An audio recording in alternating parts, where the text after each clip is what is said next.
Welcome to Looking at Legal Stuff. Today we have 16 hearings, including 9 new updates, in a case with a couple where dad is freshly out of rehab and he wants to establish visitation with his daughter. At first, Mom claims she's fine with that, but she changes her mind when she finds out that dad's living with the girlfriend he hooked up with in rehab. She wants reassurances that they're both clean. Then we discover that Mom's been dating a registered sex offender, who she claims she broke up with when the guardian ad litem showed her documents that proved he had lied to her about his conviction. But Dad isn't so sure. He claims that there's proof that she's still seeing him. That's just the beginning of the back and forth accusations that these parents make about each other in their battle over a parenting plan for their child.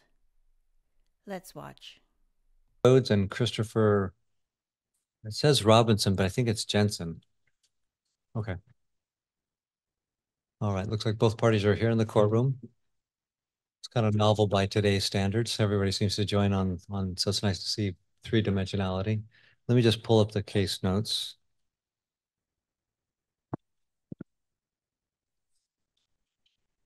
Okay, so we have you're Megan Rhodes, correct? Correct. Okay, and you are Christopher Jensen. Yes. For some reason, it has you listed as last name Robinson. That was my last name. I just legally got it changed. Oh, okay, great. All right. So Mr. Jensen's here, Ms. Rhodes is here, and this is cause 24-3-6708. It's on for Ms. Rhodes' motion for temporary orders. And one thing I want to see is that it looks like Mr. Jensen, you were served with those documents. Ms. Rhodes filed a document that says, hey, on such and such a date, these documents are served upon you. And then when I was preparing the docket, I didn't see that you had filed anything in response. So I was looking through the papers and I did not see that paper that said I needed to. I've never done this before. And then I asked her about it on Friday while I was at her house. And she said that it's fine, that this is just a temporary thing. I didn't need to do it. So. Okay. Did you plan to, so at this point, I know what Ms. Rhodes wants. I've read what she's proposed. And what's your position? Are you wanting the same thing that she wants, or do you want something different or tweaks to it? Something different. Okay. And so if you want something different, then your voice needs to be heard. So you'd need to file something with the court and then send Ms. Rhodes a copy of that document. So technically we're in a position where we would go forward today because she served you in a timely fashion. Right. And as a general rule, we try to make some allowance to allow both parties to have their voice heard. So it sounds like you want to respond, and I'll hear from Ms. Rhodes. So a response would necessarily delay today's hearing, and we'd have to come back at a later date to allow you to file that, and so she could read it. And if she wanted to file something in reply to your comments, then she'd have opportunity to do that. So Ms. Rhodes, do you have any comments on that? So all I was hoping today was just that we would maybe move forward with my temporary requests and then get a guardian ad litem appointed. Then we could have them do the investigation and they could submit their recommendations to the court, and then we could maybe move forward from there. And I was also hoping to get whatever, as far as like financial support, I would like whatever is deemed necessary based on the child support worksheet. And then also 50% of childcare, which would be about $400 per month. Okay. So I was just thinking we would just go with the temporary, because what I asked for on the temporary is what me and him have been doing already as is. So then that would just give an opportunity for the guardian ad litem to interview with both of us. And then we could maybe discuss moving forward from there. And then that give him an opportunity to give his response. All right. Thank you, Ms. Rhodes. So a couple of different things.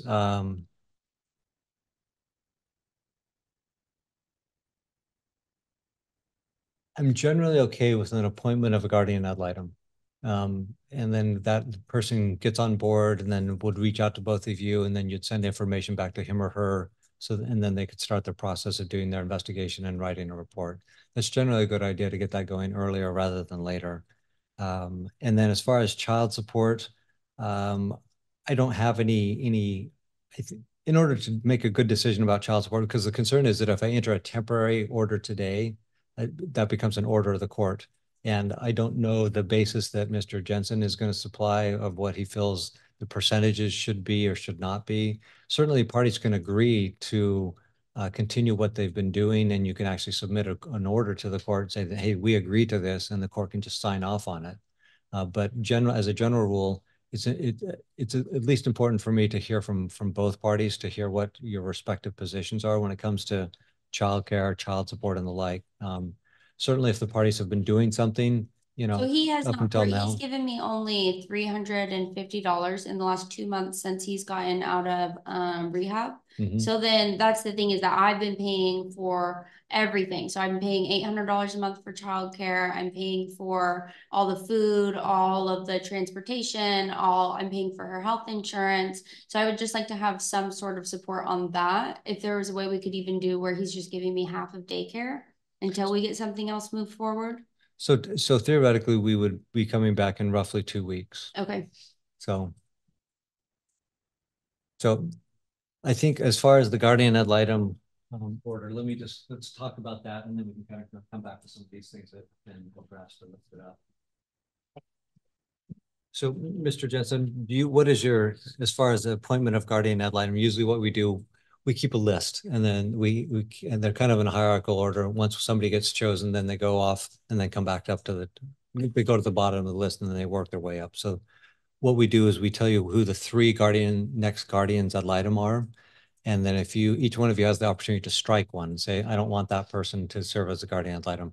Most attorneys know the guardians ad litem. You probably don't know the guardians ad litem. So we give you the opportunity, but if you don't know who to strike, then we just go with the one at the top of the list. So let's just hear the 3 names that are there. Madam Clerk, can you help us with that? That would be Keith Lawrence, Heather Kale, and Sherry Ebald.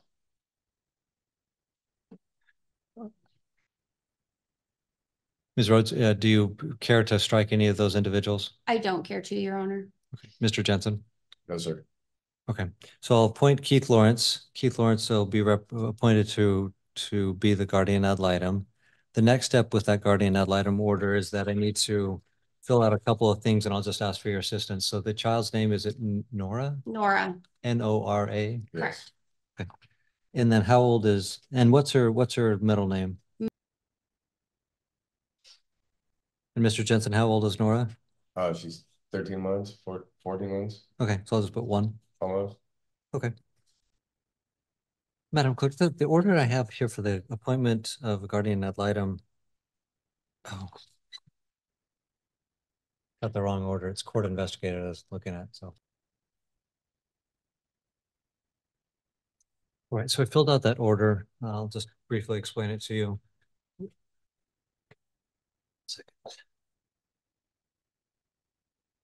Okay, so I'm appointing Keith Lawrence to serve as the guardian ad litem.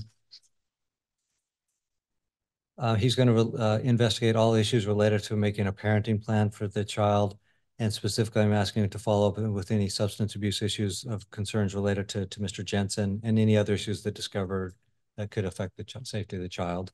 The guardian ad litem report will have a 30-day review if make sure the parties have complied and made contact with and got back in touch. And there's a form he'll fill out, send to you to fill out, and then you need to get that back to him. So I'm proposing that we come back on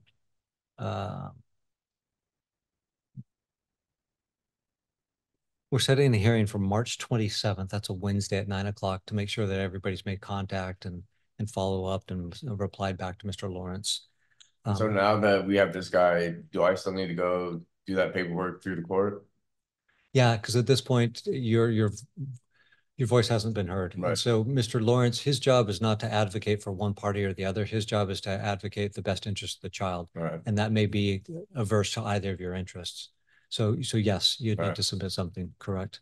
And then as far as an interim order for the court to receive Mr. Lawrence's report, Madam Clerk, timeframes for that is generally 6 to 8 weeks on an interim level. So that's what I'm kind of looking at. So today's the 27th.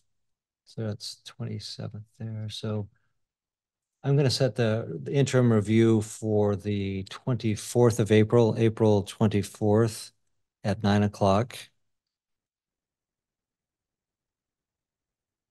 And that'll be just kind of the interim, kind of the initial, kind of the it won't be the full report or the final report. It'll be just kind of an initial overview and say what he thinks at that point.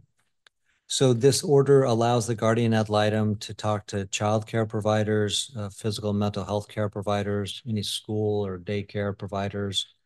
It also Can I I'll- take my phone out to put these dates in my calendar? Sure. Okay. And then also that this, I'll ask both of you to sign the document at the bottom of this document, because by signing, then you're giving your consent for Mr. Lawrence to contact mental health providers, substance use disorder providers, and the like, so he's able to speak with them. It acts as a release of information or an ROI. So we'll be coming back, you said March 13th for after he submits his things, and then come back again April 27th. Yeah, I changed things a little bit. Okay, March sorry. 27th will be the date that we come back to make sure everybody's made contact with Mr. Lawrence. March 27th at 9. And then on April 24th will be the date when his interim report will be submitted, and we'll review that. I'm ordering that the county, yep.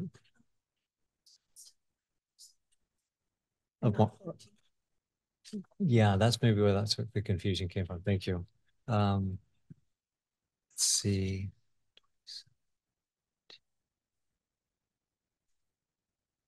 Yeah, so there's a few dates that are flying around. The March 13th date is the date to come back to hear the motion that Ms. Rhodes had filed as far as parenting plan, child support, and the like. So I'm throwing 3 dates at you. Yeah. That's why I was like, can I get my phone out, please? Because I'm not going to remember this. Yeah. Mr. Jensen, do you need any of those dates repeated? It was March 13th, the 27th, and what was the April one? 24, April 24. You said the final review date of the GLO's report at the interim review. We generally set it now. So it's generally 4 months. So 4 months from the appointment date. So that's today. So 1, 2, 3, 4. So the June 26th will be the final report review. So you can add a 4th date to your calendars. Right. That'll be June 26th at 9 a.m. I'm going to make it county pay, so the parties don't pay anything for it. So it's county pay. That's how Mr. Lawrence will be paid, is through the county. Awesome, thank you. And then so let's just take care of this now. I'll encourage, let's see, Ms. Rhodes, if you'll come up first and just sign on the left top sign up here, that would be fantastic. And then we'll invite Mr. Jensen to come up and sign on the right side. So all these are at 9 o'clock, right? Yes, sir. Okay. And so expect fairly soon for Mr. Lawrence to reach out to you, and then just get the paperwork back to him, return his phone calls, keep good communication. That's really kind of the encouragement I give both parties. And then Mr. Jensen, you'll need, come on up and you can sign that. You'll need to get your response to Ms. Rhodes' motion filed with the court and serve her a copy. All right. Well, can I get that paperwork here? I don't know how to do it. Oh, there's a couple of resources. You probably want to just get your phone out and jot these down. So as far as resources, you can take a seat. As far as resources, there's a website called WashingtonLawHelp.org. And if you look under there, under family law or divorce law, there's all kinds of forms, and there's actually kind of step-by-step guidance and directions that are there. So WashingtonLawHelp.org, both parties are able to access that. If you go to the clerk's office, Chris, they will print out a sheet for you, and they will highlight the ones that you need to fill out, and then it has a link on the website, and you just go print them out. But when you come in, you need to bring multiple copies. All right. Otherwise, they will charge you to do it. Yeah, that's a good suggestion. And then another option is there's something called the Clear Hotline. You can call that and talk to a licensed attorney and ask questions about that. And then once you've filled out all your paperwork, you can check it with a courthouse facilitator, which works with the clerk's office, and they can review your pleadings, the paperwork, to make sure you've got everything, you haven't missed anything. Oh, only when we finalize. I need a copy for you. So that's premature. So So you check with the clerk's office, and you can also check that WashingtonLawHelp.org website. That will give you the forms where you can respond to the motion, and then you'll submit those. Make sure you get a copy to Ms. Rhodes, and then you have to fill out what's called an affidavit of service. Basically said, yeah, on such and such a date, these documents were given to her or were mailed to her. And then we'll be here on the 13th to talk about the motion filed by Ms. Rhodes. Okay. Any final questions? No, that's it. Thank you, Your All Honor. right, thank you. Next, I have Megan Rhodes and Christopher Robinson, 24367-08. Looks like the parties are present here in the courtroom. They're coming up. All right, if you just position yourself in front of your respective microphones, that'd be great. We have Ms. Rhodes present and Mr. Robinson present, correct? It's Jensen. Ms. Jensen, thanks. So yeah, I apologize. I mean, it's once the case has been filed, it's kind of stays under that name. So my apologies. All of the paperwork that I've written, it does say Jensen on it, but they asked me when I filed if he had a separate last name. And so because he had legally changed it a few years ago, I just provided that information to the clerk's office. But on all of the paperwork that's filed, it does say Jensen. And that's your last name, right? Yes. Jensen, thanks. All right, I'll just make sure I refer to you as that today. I may err in the future just because it pulls up that way. Okay. We're here on Ms. Rhodes' motion for temporary parenting plan. And this is related to Nora, correct? Correct. Okay, so I'll hear from you. Go ahead. So I got Chris's response on Friday.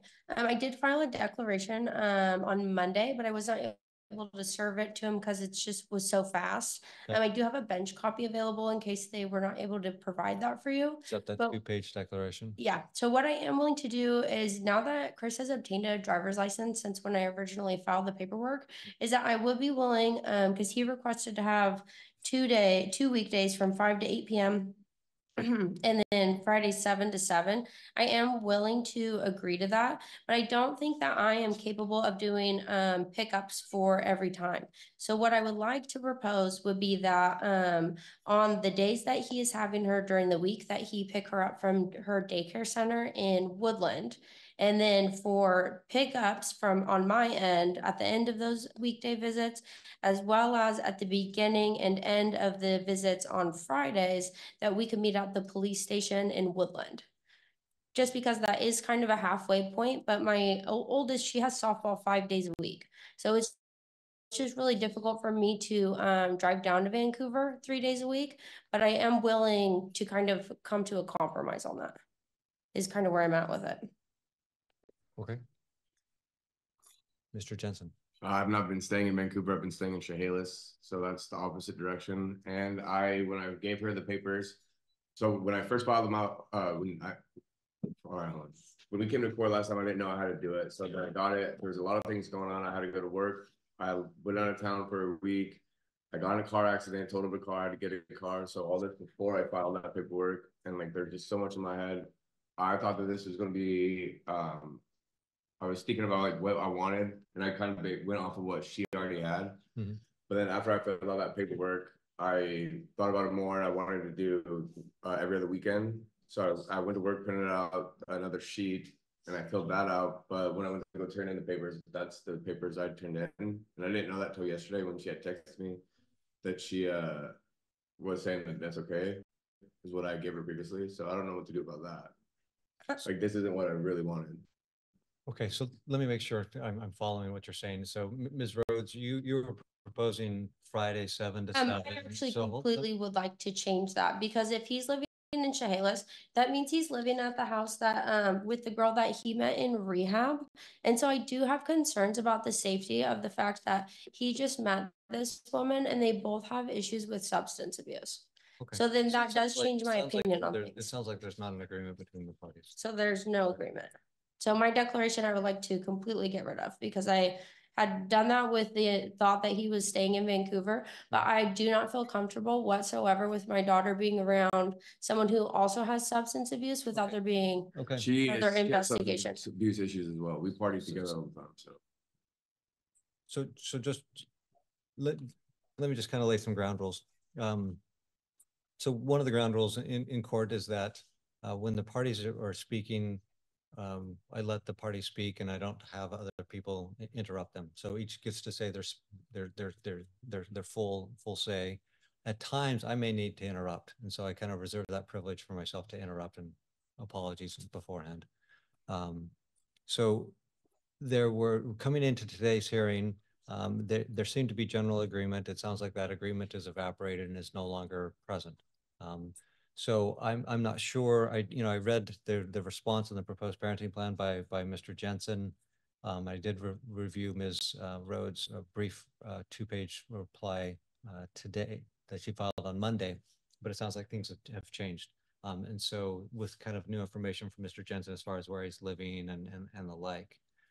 So what that tells me is that there's been some changes that haven't been made fully aware of, and that the parties maybe need to explore a little bit more themselves through declarations. And so I don't think we're in a position to move forward today. I do see that Mr. Lawrence is on the line too.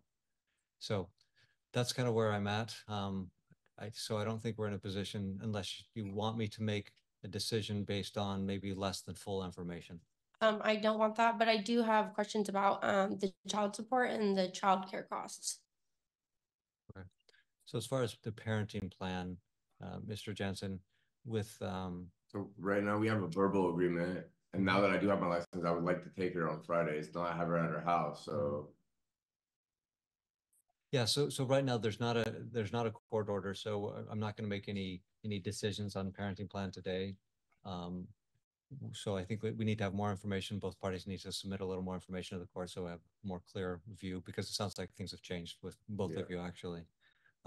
Related to child support, it's noted that it's on today for, yeah, as far as the child support, that was requested in the motion. And I see that there was Ms. Rhodes submitted a financial declaration. And I'm not sure if we have much information from Mr. I have not. I didn't know where to get that paperwork from. I did all this stuff for the parenting plan that I found on the.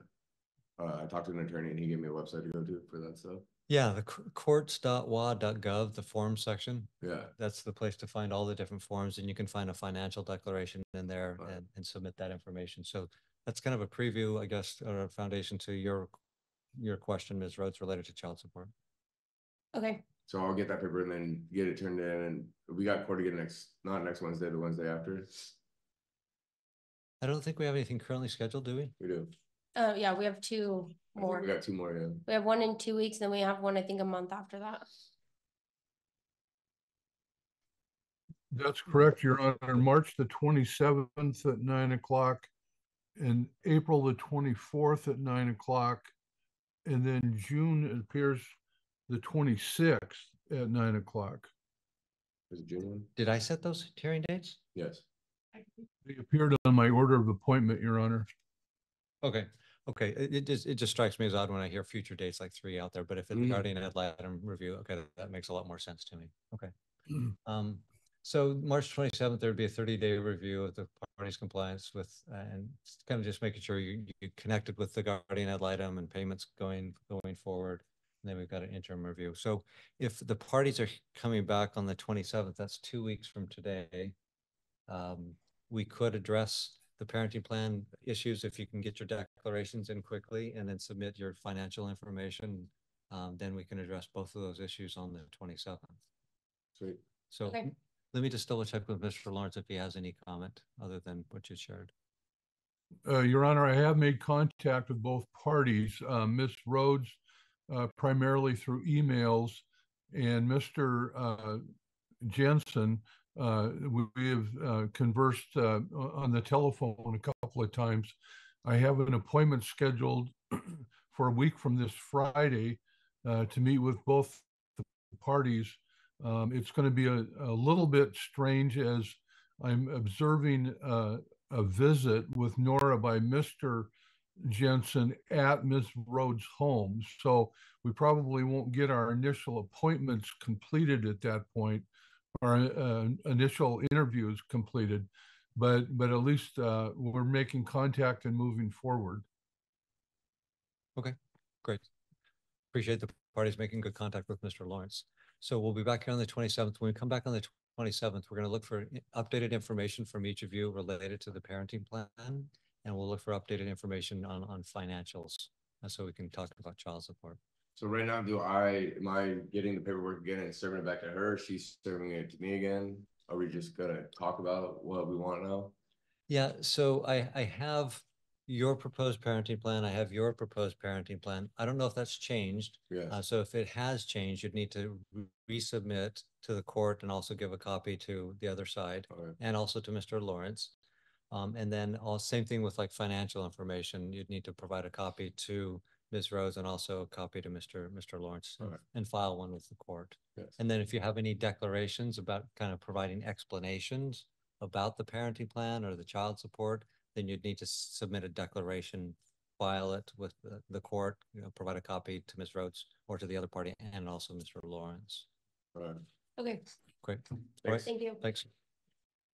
Next, I have Megan Rhodes and Christopher Robinson, cause number 24367. And it's Mr. Jensen that's here. And he's in the courtroom. He's coming forward. If you could make sure just in front of the microphone, that'd be great. And then Megan Rhodes, are you on the line today? Okay, welcome to you. All right. And then as far as the guardian ad litem, we'll ask if Mr. Lawrence is here. He is. I can see him. Can you hear me okay, Mr. Lawrence? All right, very good. Thank you. We're here today for a couple of different purposes. One is to get a review from just kind of an initial review of the 30 days of a post-appointment of the guardian ad litem. The other is to address the Ms. Rhodes' motion for temporary parenting plan. So with that said, maybe we could start with Mr. Lawrence. We'll hear from you related to your appointment and efforts, and then we can hear from the parties. Mr. Lawrence. Yes, Your Honor. I've had a chance to reach out to both parties. As the court may recall, at the last hearing, Mr. Robinson was living in, well, his address was listed as Vancouver, but he indicated he was living in Chehalis. And that came as a surprise to Ms. Rhodes. I had an appointment scheduled for this last Friday to meet with both of them. Mr. Robinson visits with his daughter at Ms. Rhodes' home. And Ms. Rhodes felt uncomfortable with that. And in her words, she had him trespassed, so he couldn't come to her home anymore. So on Friday, I was able to meet with Miss Rhodes and got to see Nora, and we had a full interview.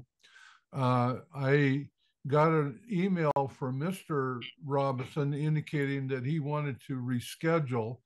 I called him back and left a voicemail, and I just recently got an email from him giving me his current address in Chehalis.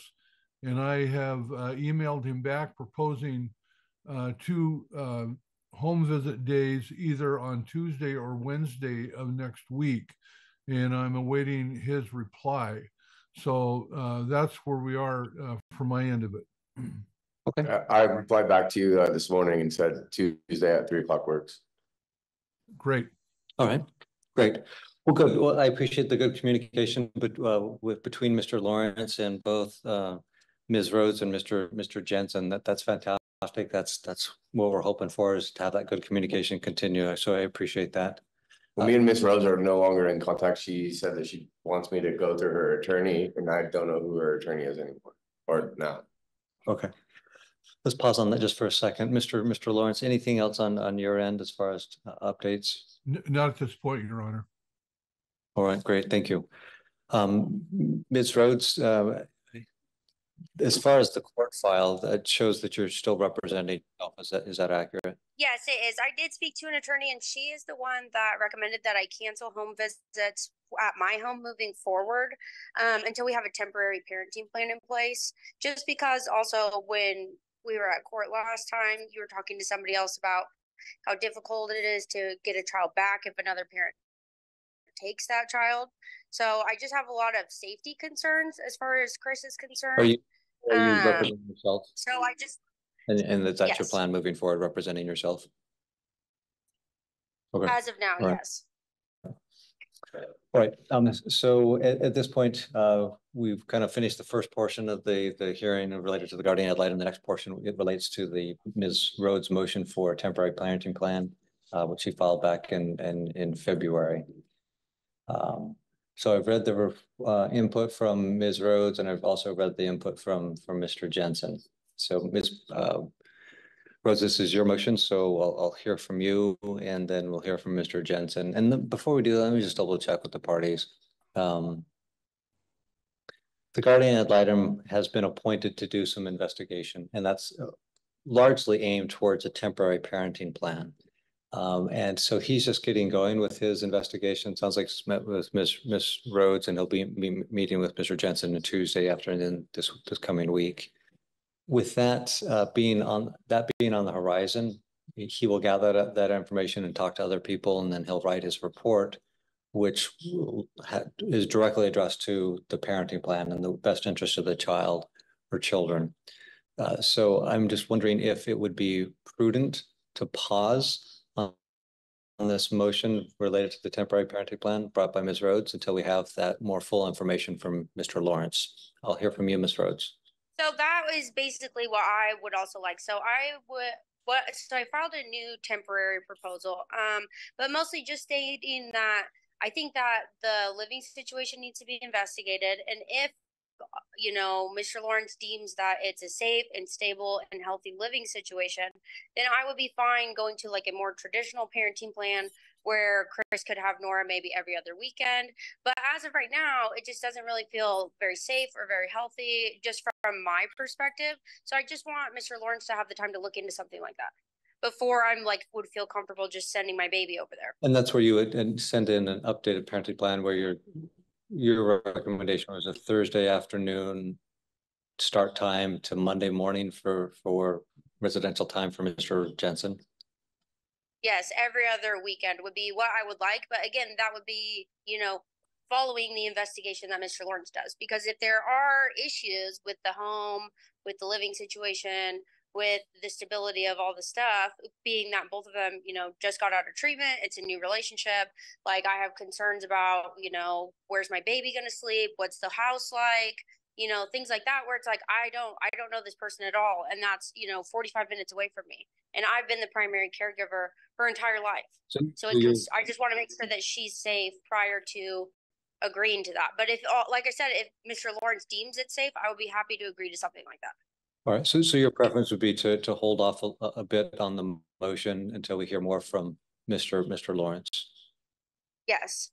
Or even if we could set up, I know that I don't want to keep Nora from him. If we could even plan on doing just like, I know there's a facility in Longview that does supervised visits. I would be happy to set something up so Chris will be able to see her there while we're waiting for Mr. Lawrence to do his investigation.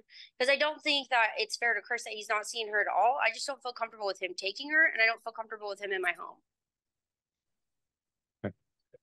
Mr. Jensen, the question I kind of interested in hearing from you and your response as far as holding off on this motion for the temporary parenting plan until we hear more information from Mr. Lawrence. You know, I just want to see my daughter. After court last week, me and Megan had like agreed upon me going to her house twice a week. I never did anything wrong to like make her second guess that. I never took her out of the house except for when I asked. So this is all news to me last week or previous court day when she texted me and said no longer visitations. But I just moved into a new house. We've got a 4-bedroom house. She has her own room. I just got everything I need for her crib. Getting a car seat this weekend. I have like diapers. I have everything I need for her. So how old is Nora? 1. She's 1. Closer to 1 or closer to 2? She just turned 1 on the New Year's Eve. Gotcha. Okay. So yeah, I don't know. I just want to be able to see my daughter, you know. So Ms. So I think in part I'm comfortable postponing the motion for the temporary parenting plan until we get more information from Mr. Lawrence. In the interim is kind of the next step in the interim until we make that decision as far as what the visitations are. I'm sorry. And also like, so I'm meeting with Mr. Lawrence next Tuesday. Right. I don't know how long it takes to do a report, but can we come back like next Wednesday and get it so maybe I can have it next weekend? So yeah, as far as Mr. Lawrence's report, I don't want to rush him. He's got a lot of work in other cases too. Right. Obviously, every case is important. So that's why we're talking about kind of an interim to give him time to do his report in an unhurried, reasonable manner. Come back and we can take a fresh look at things. Your request is that you want to have some visitation in between now and the time we get his report. Yes, and I feel supervised is unnecessary. I mean, I haven't done anything wrong since we've been going through this process. Like I had Nora all by myself at Megan's house. She had no issues until last week, so, or 2 weeks ago. So I don't know what happened there. So Ms. Rhodes, as far as a supervisor, sometimes supervised visitation can be pretty expensive depending on the amount during a week. Are there some lay supervisors that you'd feel comfortable with? Not locally that I would feel comfortable. So I don't know how to go about that, honestly.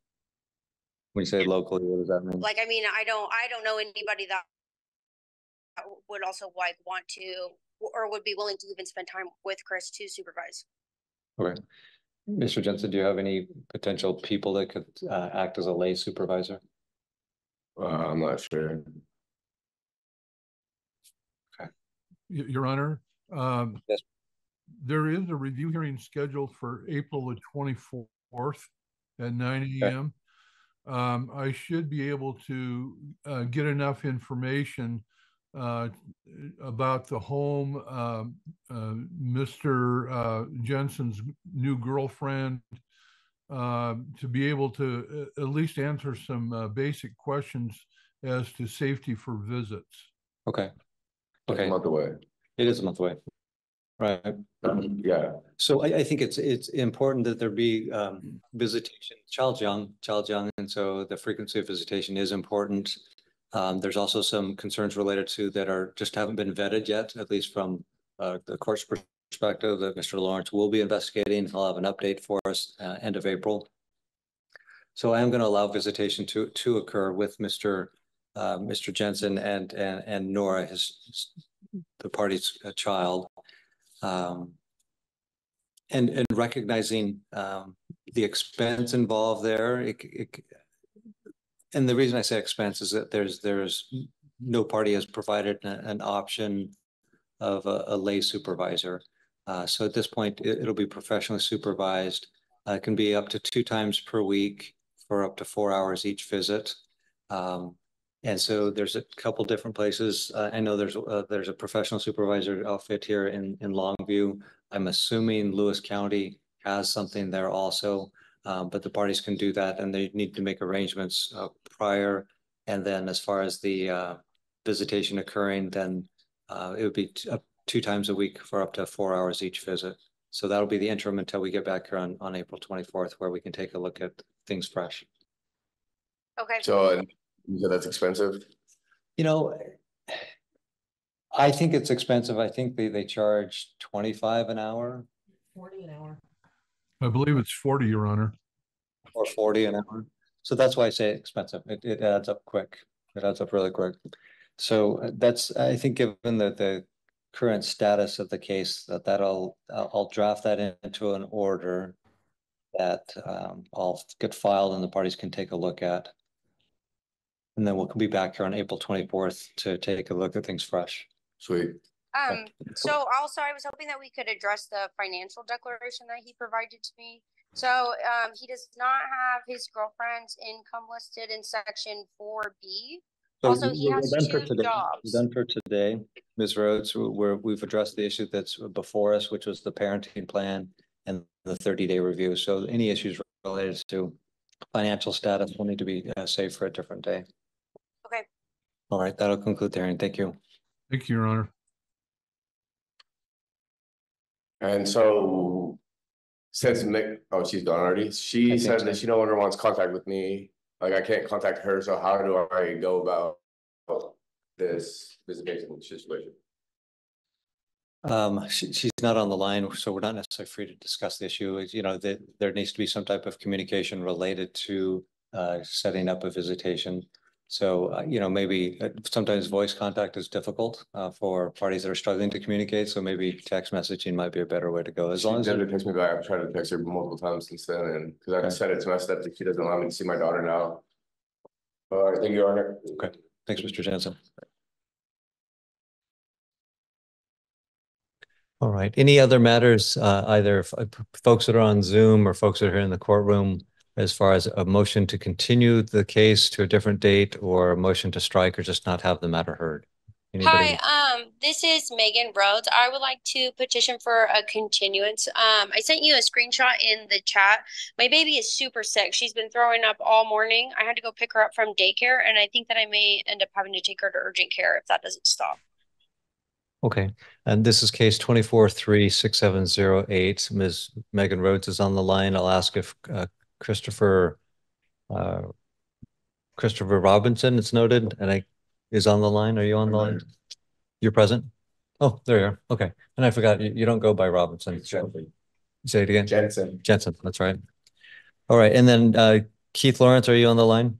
Yes, I am, Your Honor. I may be able to short circuit this so we don't need to come back. Okay. We have a final review scheduled in June. I received voluntary hair follicle exams from Christopher and his girlfriend Tiffany. The allegations were that they drink alcohol, and so they both submitted the hair follicles with the alcohol test. Both came back negative. Chris has been doing very well in his supervised visits with Beth Fellows. Beth informed me that he comes prepared, is actively engaged with the child, and is doing very well, and the child's bonding with him. The only glitch that we ran into was I was informed that Megan had a new boyfriend, a gentleman by the name of John Pittman, who has a criminal history. He's convicted of a child rape in the 3rd degree. And he had told Megan that he had appealed it and that the court had overturned that conviction, but the watch report does not support that. And Megan has since broken up with him. So that would be in a nutshell where we're at, Your Honor. Things are moving well, and I'm thinking that we can maybe avoid setting this over and just come back in June when my final report is to be done. Thank you, Mr. Lawrence. May I say something? Mr. Jenkins, what do you think, or Jensen, what do you think about that proposal? Well, as long as I get a little bit of custody, I don't supervised visitation. I don't want to do that anymore. But I have more things I want to talk about. But if Megan has to go, can we set over like for 2 weeks? But I want to not have supervised visits anymore. So we could do the like every other weekend thing, but I have other things that need to be addressed. But I could talk to Keith after this. Okay, so you're giving kind of a nod to what Ms. Rhodes said about getting going and continuing the matter.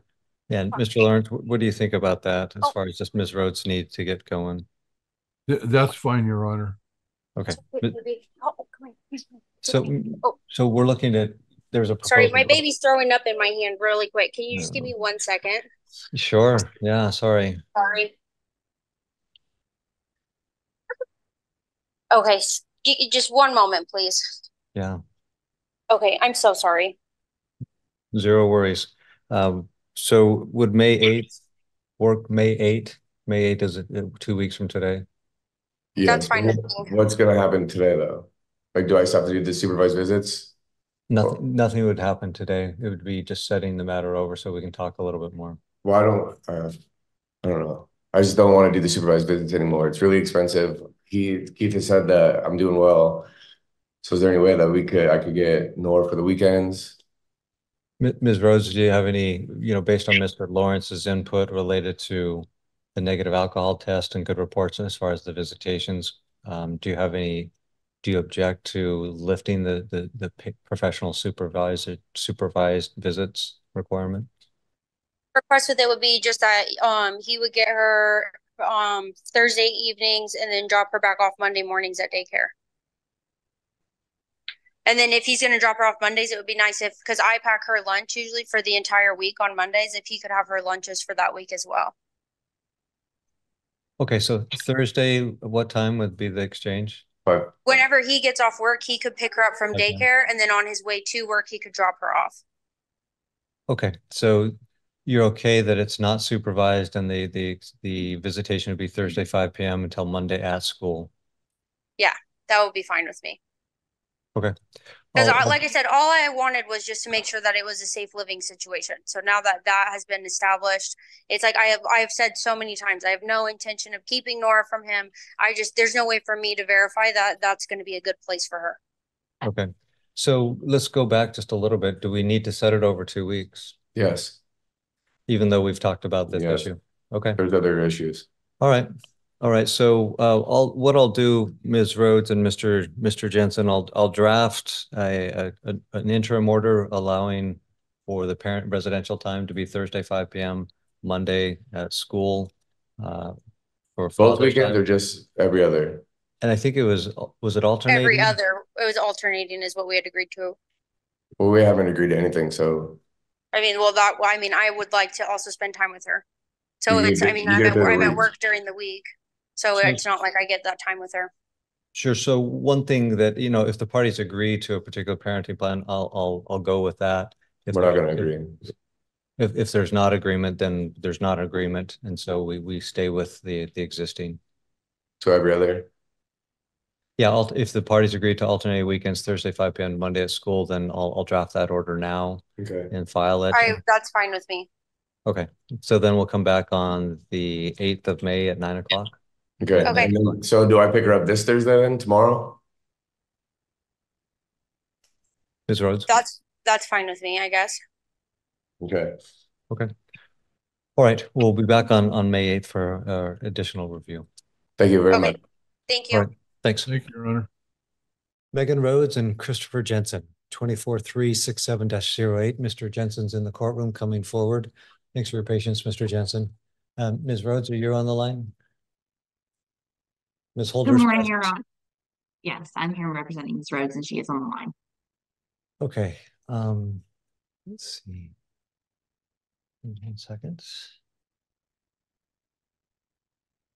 Ms. Holder, I apologize. As a general rule, I try to call attorneys earlier in the docket, and my apologies. I failed to do so today.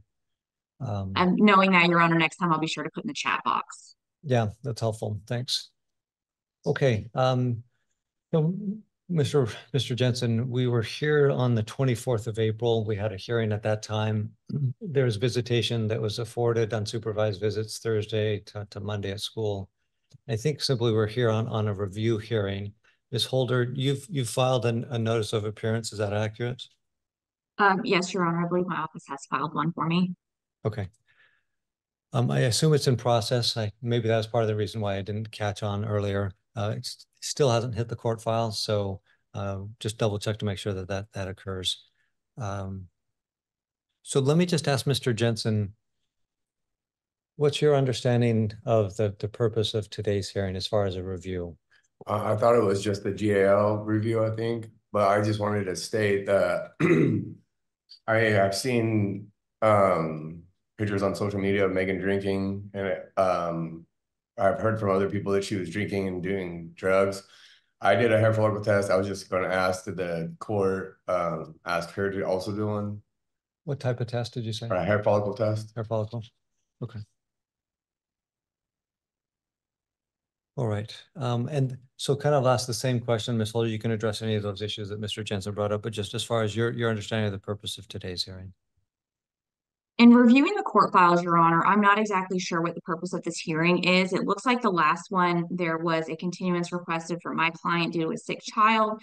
Mr. Jensen also requested a set over to discuss further issues, but then he didn't file anything or put anything in front of the court for Ms. Rose to respond to. So my understanding is that there is still a GAL report that needs to be done, and that is due to be completed in June. So I'm not sure based on the last hearing, which I believe was April 24th, I think that was maybe an interim GAO review, which is pretty standard. And then the full review would be done on June. So again, I'm not exactly sure what this hearing is for related to setting over to discuss further issues. Yeah. Okay, thanks. Anything to add to that, Mr. Jensen? No, Your Honor, just the hair follicle test. And previously we had found out that she was dating a convicted child pedophile. And I have gotten people have notified me that his machinery is still up at her house. She said that they had broken up. So that's kind of a concern for me, is if this man is still around my child and her older daughter. And so Your Honor, I'm going to object. I know that these are the further issues, but Ms. Rose has not had the opportunity to rebut those in a proper response. Yeah, I think, you know, those are some things that had been mentioned before about the breakup and the like. And so double checking with Mr. Jensen, have you communicated that information to Mr. Lawrence? I have talked to Mr. Lawrence about that. He hasn't got back to me yet. And then I have asked him multiple times about, because he said the hair follicle tests are voluntary, but he also like kind of told me that if I hadn't done mine, it would be a longer process for me to see my daughter. So it's kind of weird to me that I was required to do it, but Megan has custody of the child and she doesn't have to do it if she says that she doesn't want to. So I get you. I hear you. Okay. So as far as today's hearing, yeah, I'm a little bit, I'm the one that set the hearing. I'm a little bit confused myself of what our purpose was here today. And I appreciate the input from both parties. I guess more than anything, I just wanted to make sure that things were going okay with the visits. And I haven't heard anything to the contrary, so I'm assuming that they're going fine. yeah, sure. And then there's a new request today that Mr. Jensen raises related to a hair follicle test. Generally, as you've heard me here say a couple of times, maybe today or before, just the notice and opportunity to be heard. So you're making a request of a hair follicle test, and then Ms. Holder's hearing that for the first time now. So the sense is that she would probably like to respond to that, and then we could have a hearing on that once she's had an opportunity to, Ms. Holder's had an opportunity to confer with her client. And I see that Mr. Lawrence is here. Mr. Lawrence, maybe you can share a little more light on with your input and purpose of the hearing and some of the things we've been talking about. Yes, Your Honor. We were scheduled for essentially a compliance hearing 2 weeks ago. Ms. Rhodes indicated that her child was ill and wanted to continue it. And so I had received information that Mr. Jensen and his girlfriend had completed voluntarily taking the hair follicle exams, because we had to ask for the alcohol test to be added on to the hair follicle. And the reason for that was that Miss Rhodes was considering allowing Mr. Jensen to have visitation with the child, but since he had met his girlfriend in inpatient rehabilitation, she had concerns as to what the status was. And so when I spoke to Mr. Jensen, I indicated that in order to try to alleviate the fears of Ms. Rhodes for visitation, at this point, we had no court order demanding him to complete a hair follicle. So therefore, I asked if he would be willing to do it voluntarily.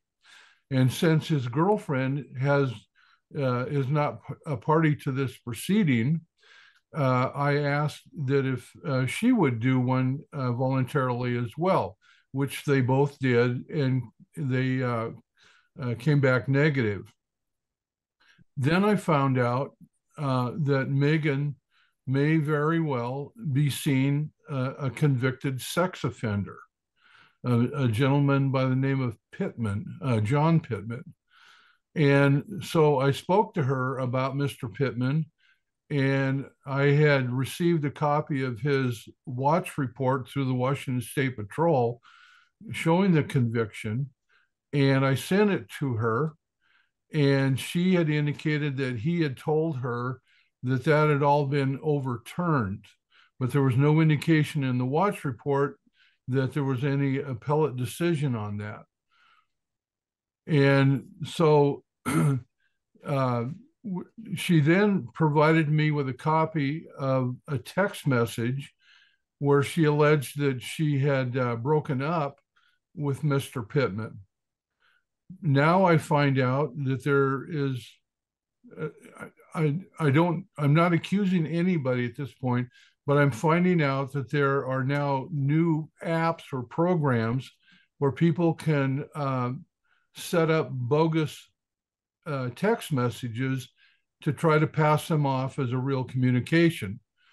So at this stage of the game, I still have a lot of investigation to do before my report is due on June the 26th. And I intend to do that. The court did allow Mr. Jensen to have visits with Nora, and I haven't heard how those visits have gone, but I have had communication with Beth Fellows, who was providing the professional supervision, and she indicated that he was doing extremely well during those visits. He always came well prepared. The interaction was of good quality between him and his daughter, and she just wanted me to know that he was doing very well on that. And the court at that point allowed him to then have unsupervised visits, and that's pretty much where we are right today. Very helpful. Thank you. Appreciate that, Mr. Lawrence. Your Honor, may I address just a few things about how those visits are going? Sure.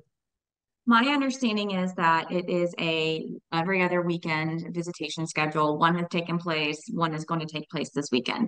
My client tells me that things have gone well.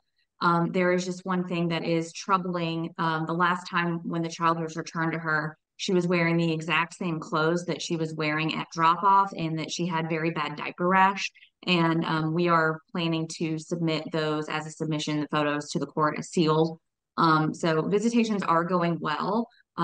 We are just a little bit concerned as to how the daughter is doing, why she came back with such a bad diaper rash that took roughly 5 days to clear up. As far as Miss Rhodes and who she is dating, she is no longer with Mr. Pittman. It is true that the excavator equipment is still at her property because there's ongoing work where there is grading being done, and he's trying to wrap that up and get that finished because he had already begun work on the property, but they are no longer together. All right, thanks. All right. I would like to say on that diaper rash, she had specified in court that the baby was sick. So when I had received her, she did have a small diaper rash, but she had like diarrhea. So she had went to the bathroom multiple times, and like 6 times before noon on Friday. So I had gone butt paste for her, but the diaper rash was pretty bad from her going to the bathroom so many times. And the clothes that I returned her in were the clothes that Megan sent me in that were way too small. And why would I return her back in clothes that I had purchased when Megan sent me in those clothes? Okay. All right. Thanks. Okay. So I think at this point, I really appreciate the input from everybody in the update. That's great. The issue as far as the hair follicle request, I think at this point, Mr. Jensen, it sounds like he voluntarily did that. His girlfriend voluntarily did that in goodwill, showing no issues, negative in all respects. And then if Ms. Rhodes, thanks, wants to do that on her own voluntary basis, she's free to do so. As far as if you want a court order for that, I would just request that you submit just a brief motion related to that, explain your rationale why that'd be appropriate. So, and then we can note that up and hear that. How would I find that paperwork to do? A couple options. If you go to washingtonlawhelp.org, that's one option. Washington law help. But what would what would the paperwork be? It'd be a motion for a hair follicle test. Okay. And I don't think you're going to find a specific form of an order. You might find just a general form of the order. Yeah, this is kind of like the issue I've been having is I've been trying to, when I found out she was dating the pedophile, I was trying to get a petition for a restraining order. There's just so many different types. Yeah, so I would just suggest looking at Washington Law Help. There's also the CLEAR hotline that you can call. If you just search CLEAR hotline, it'll pull right up, and you can talk to a licensed attorney if you meet certain income criteria, and then they can give you some advice and guidance. All right, thank you. Okay, so at this point, I don't think we have any additional hearing dates other than the June 26th date. And if there were to be noted up a motion for the hair follicle, we'd certainly hear that when you note it up. Go ahead. All right. I was also, so every other week and is fine with me, but I was wondering if there's any time in the middle of the week that either me and Megan, I could FaceTime with Nora, or if I could get her like one day during the week, because 2 weeks going without seeing her is kind of a long time. Certainly the parties are free to agree to something more than the order that the court has established. And so with Ms. Holder coming on board, that means you'd have to direct your communications to Ms. Holder, the attorney, yes, to talk about any specific agreements as to additional, time, video visits or phone calls or what have you. So I'll just kind of leave it at that. And then okay, can I write down her name real quick? Or is there a way I could get her number from somebody? Text Megan, maybe she can text it to me, or yeah, Ms. Holder. Absolutely. My office phone number is 360 hold go ahead. 360 450 2372. And what is your email address? And so we can also communicate that way. I have a email address. I never check it. It's just full of spam. So I can make a new one just so we could communicate. Is that it? Is that right? I have a work email. It's at gmail.com. I would prefer you create a separate email address so that I'm not sending you things at work and have the risk of disruption. If you'll call my office, they will provide you with all my contact information. Okay, thank you. Okay. Your Honor, may I ask that Mr. Jensen also send me an email with his new email address so that I'll have that as well? Yes, sir. Do you have his email address? I do have his email address. It's in my other email that reads. Yeah, that'd be great if you could just share that email with them, then they can communicate via email. That'll be very helpful, I think, in the process. Yeah. All right. So I think we're done for today. And if there's any other requests, then they could be noted up for motion. Otherwise, we'll see each other on June 26th for the final GAL report. Thank you, sir. Next, I have Megan Rhodes and Christopher Jensen. This is cause number 24367-08. Mr. Jensen's in the courtroom. Good morning. And Ms. Rhodes, are you on the line? Oh, yeah. Ms. Holder, you're here. Great. Can you hear me? Good morning. All right. So today we are, and also I should note that Mr. Lawrence is present. So he submitted his report on June 21st. Just checking with the parties. Mr. Jensen, did you get a copy of his report? Yes, Your Honor. Okay. And Ms. Holder, did you get a copy also? Yes, I did. Okay. And then Mr. Lawrence, I think you had a comment. Yes, Your Honor. I'm asking the court to not adopt my recommendations at this stage. Okay.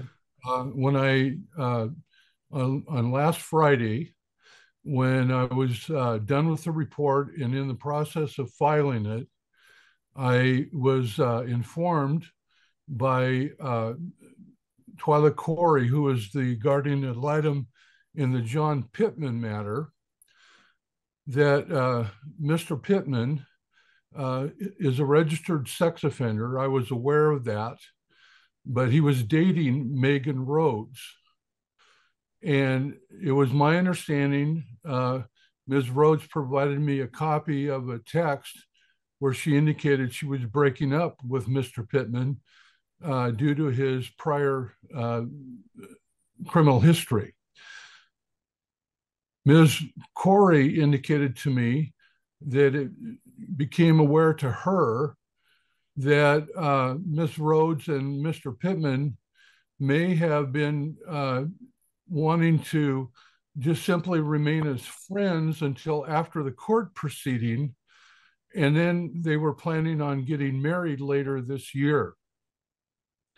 And that would have been totally contrary to what my feelings were with regards to the safety of the child, Nora. I sent an email out to Mr. Jensen explaining that I'm not going to be asking the court to follow my recommendation at this point. I sent another email out to Ms. Rhodes. In addition, I sent one to her attorney, Ms. Holder. And since then, I have had a chance to speak directly with Megan, who has indicated to me that she indeed has broken up with Mr. Pittman. I spoke with a partner of Ms. Holder, Glenn Slate, on Monday, and he indicated that they would be willing to do whatever it takes to try to satisfy my concerns on this matter. I spoke to Ms. Rhodes about the potential of her filing for a no contact order against Mr. Rhodes, or excuse me, Mr. Pittman, so that he have no contact with Megan nor Nora. And so he indicated that she was willing to do that. And so at this point, I'm asking the court to set this over for a period of about 2 weeks to give Ms. Rhodes a chance to go ahead and file for her no contact order and provide me with a copy of it so that I can reasonably determine that Nora would be safe. Thank you, Mr. Lawrence. Ms. Holder?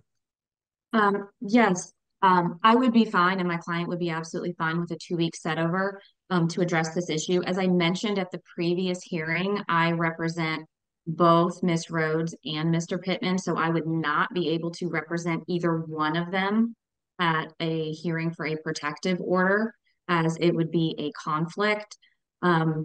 Based on the information that I have seen, and I would like the court and Mr. Lawrence to be aware that, or to perhaps give some guidance.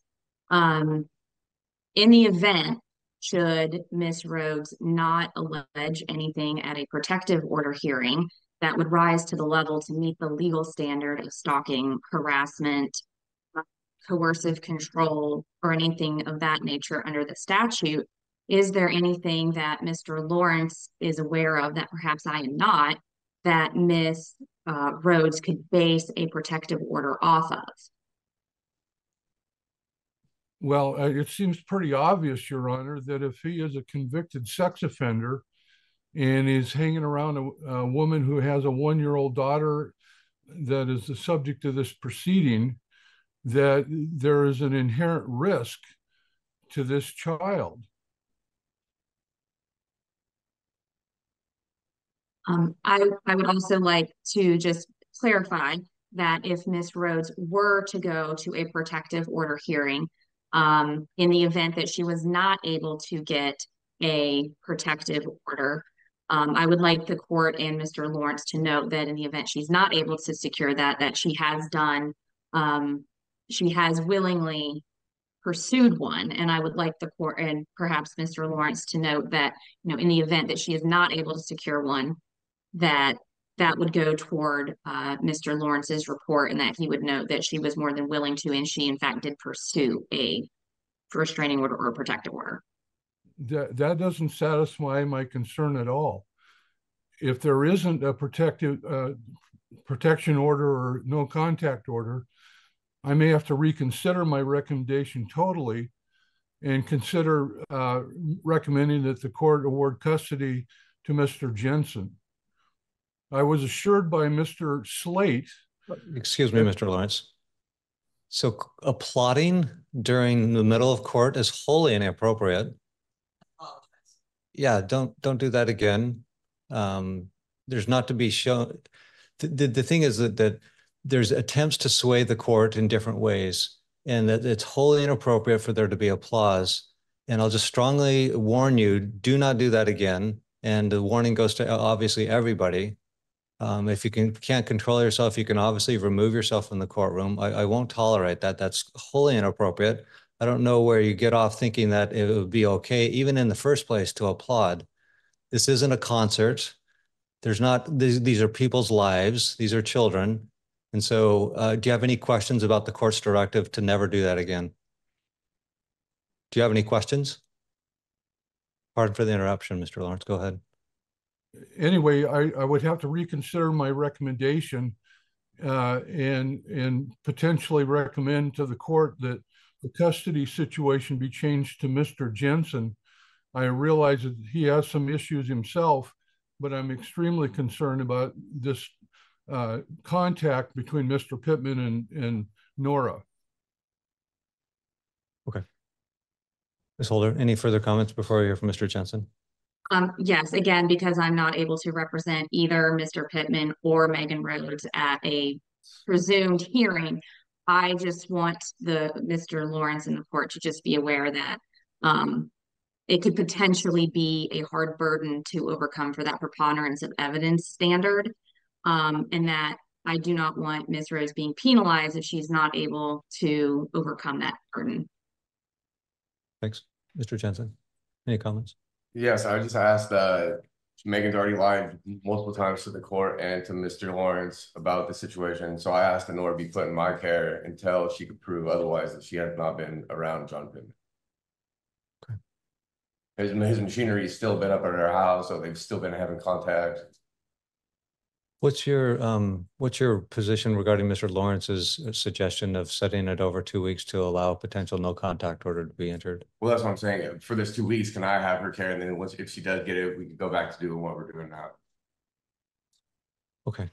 I'm going to hold off on that invitation to allow this process to move forward. If we come back in 2 weeks and we learn certain information, there may be some changes in the works at that point. But at this point, I'll hold off. Let me just ask, Ms. Holder, has your client signed a document under penalty of perjury related to her relationship with Mr. Pittman?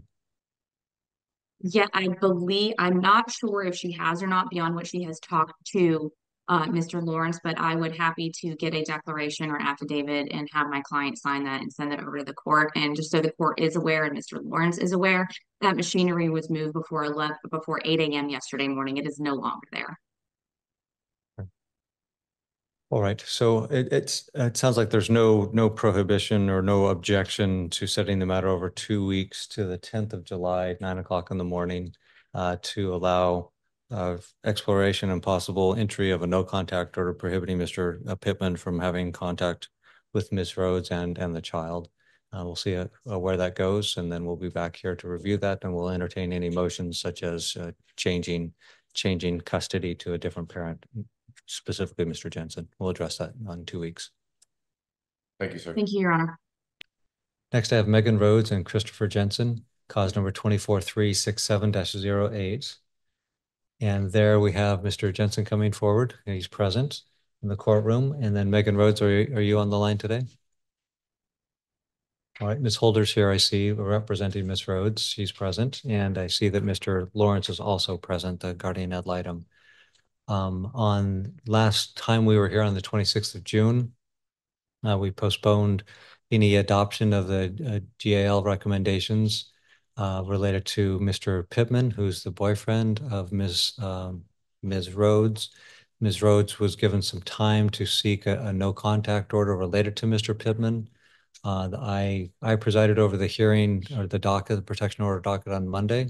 And that was, I don't remember exactly. I can actually go back and pull that up and tell you what happened. What I do know is that I don't think the order was granted. There was some procedural irregularity, and the parties may already know this, and Yes, Your Honor, if I may refresh your memory, there was a procedural error as Mr. Pittman had not yet been served, and so the hearing was set over until July 22nd. Thanks for the reminder. So the 26th of July,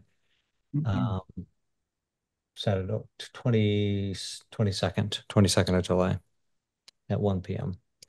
Okay, so thank you, Ms. Holder. I appreciate that. So that's kind of where we're at, is that there was concern related to Mr. Pittman, and that there was that Mr. Pittman, Ms. Rhodes would get a no contact order related to Mr. Pittman. There were some service issues, and so it was set over to the 22nd of July on the protection order docket to seek that.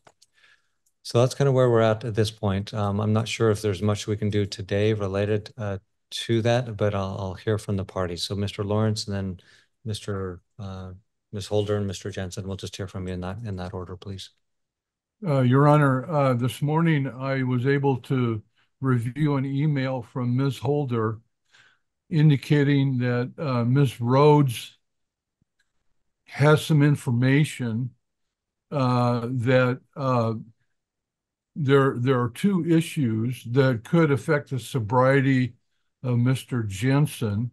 One is there's a gentleman who is a close friend of his who he also works with that may be getting into selling drugs. And also Mr. Jensen, it's alleged, received a call from his current girlfriend, Tiffany York, indicating he had to come home right away because she was on the verge of relapsing. When I couple that with the postponement in the protection order request, my recommendation to the court would be to postpone the matter until the end of July or 1st of August to give me a chance to speak with both Ms. Rhodes and Mr. Jensen to find out whether any of those allegations are accurate, and if so, what plan has been put in place to resolve the issue. So at this point, that would be my recommendation to the court. Okay, thank you, Mr. Lawrence. So there's some more information you want to look into, and you want to see what the result of the protection order is. And so looking at end of July, first part of August for kind of an updated report on your end. That's correct. Okay, all right, thank you. Ms. Holder, and then Mr. Jensen. Yes, Your Honor, I don't have anything to add from what Mr. Lawrence has said. I completely agree. A set over would be appropriate to address the anti-harassment protective order issue, as well as investigate these other concerns about Mr. Jensen's potential sobriety. Okay, great. Thank you. Mr. Jensen. Yes, Your Honor. I have not relapsed. I don't know what is being talked about Tiffany possibly relapsing. I don't know anything about that either, but okay. Okay. Your Honor, if I could. Yeah, go ahead. I would ask that the status quo be maintained in the interim so that Mr. Jensen can continue with his visits. Ms. Holder? I have no objection to that. I think the status quo is appropriate. There's nothing right now that would indicate it should change. It's just that these allegations need to be investigated for a final report to make recommendations for a final parenting plan. Mr. Jensen. Yeah, I was also notified yesterday that Megan may have been in Florence with John Pittman for the July weekend. Okay. And then if you want to share that information to Mr. Lawrence, if you in a more formal matter, then you could maybe either speak to him or share that information via email or what have you. Yes, sir. Okay. All right. The status quo, I think that's fine as far as moving forward. I would like to set the matter over to July 31st. That will allow some time once the protection order is heard on the 22nd. That'll give Mr. Lawrence some needed time to speak to parties, do some investigation, and then provide feedback to the parties. So we'll set it to July 31st. That is a Wednesday, and that'll be at 9 o'clock in the morning. And any concerns with that date, Mr. Jensen? Sorry, I was spacing out. What was it? That's okay. Any concerns with the July 31st date? Come No, back. Okay, Mr. Lawrence.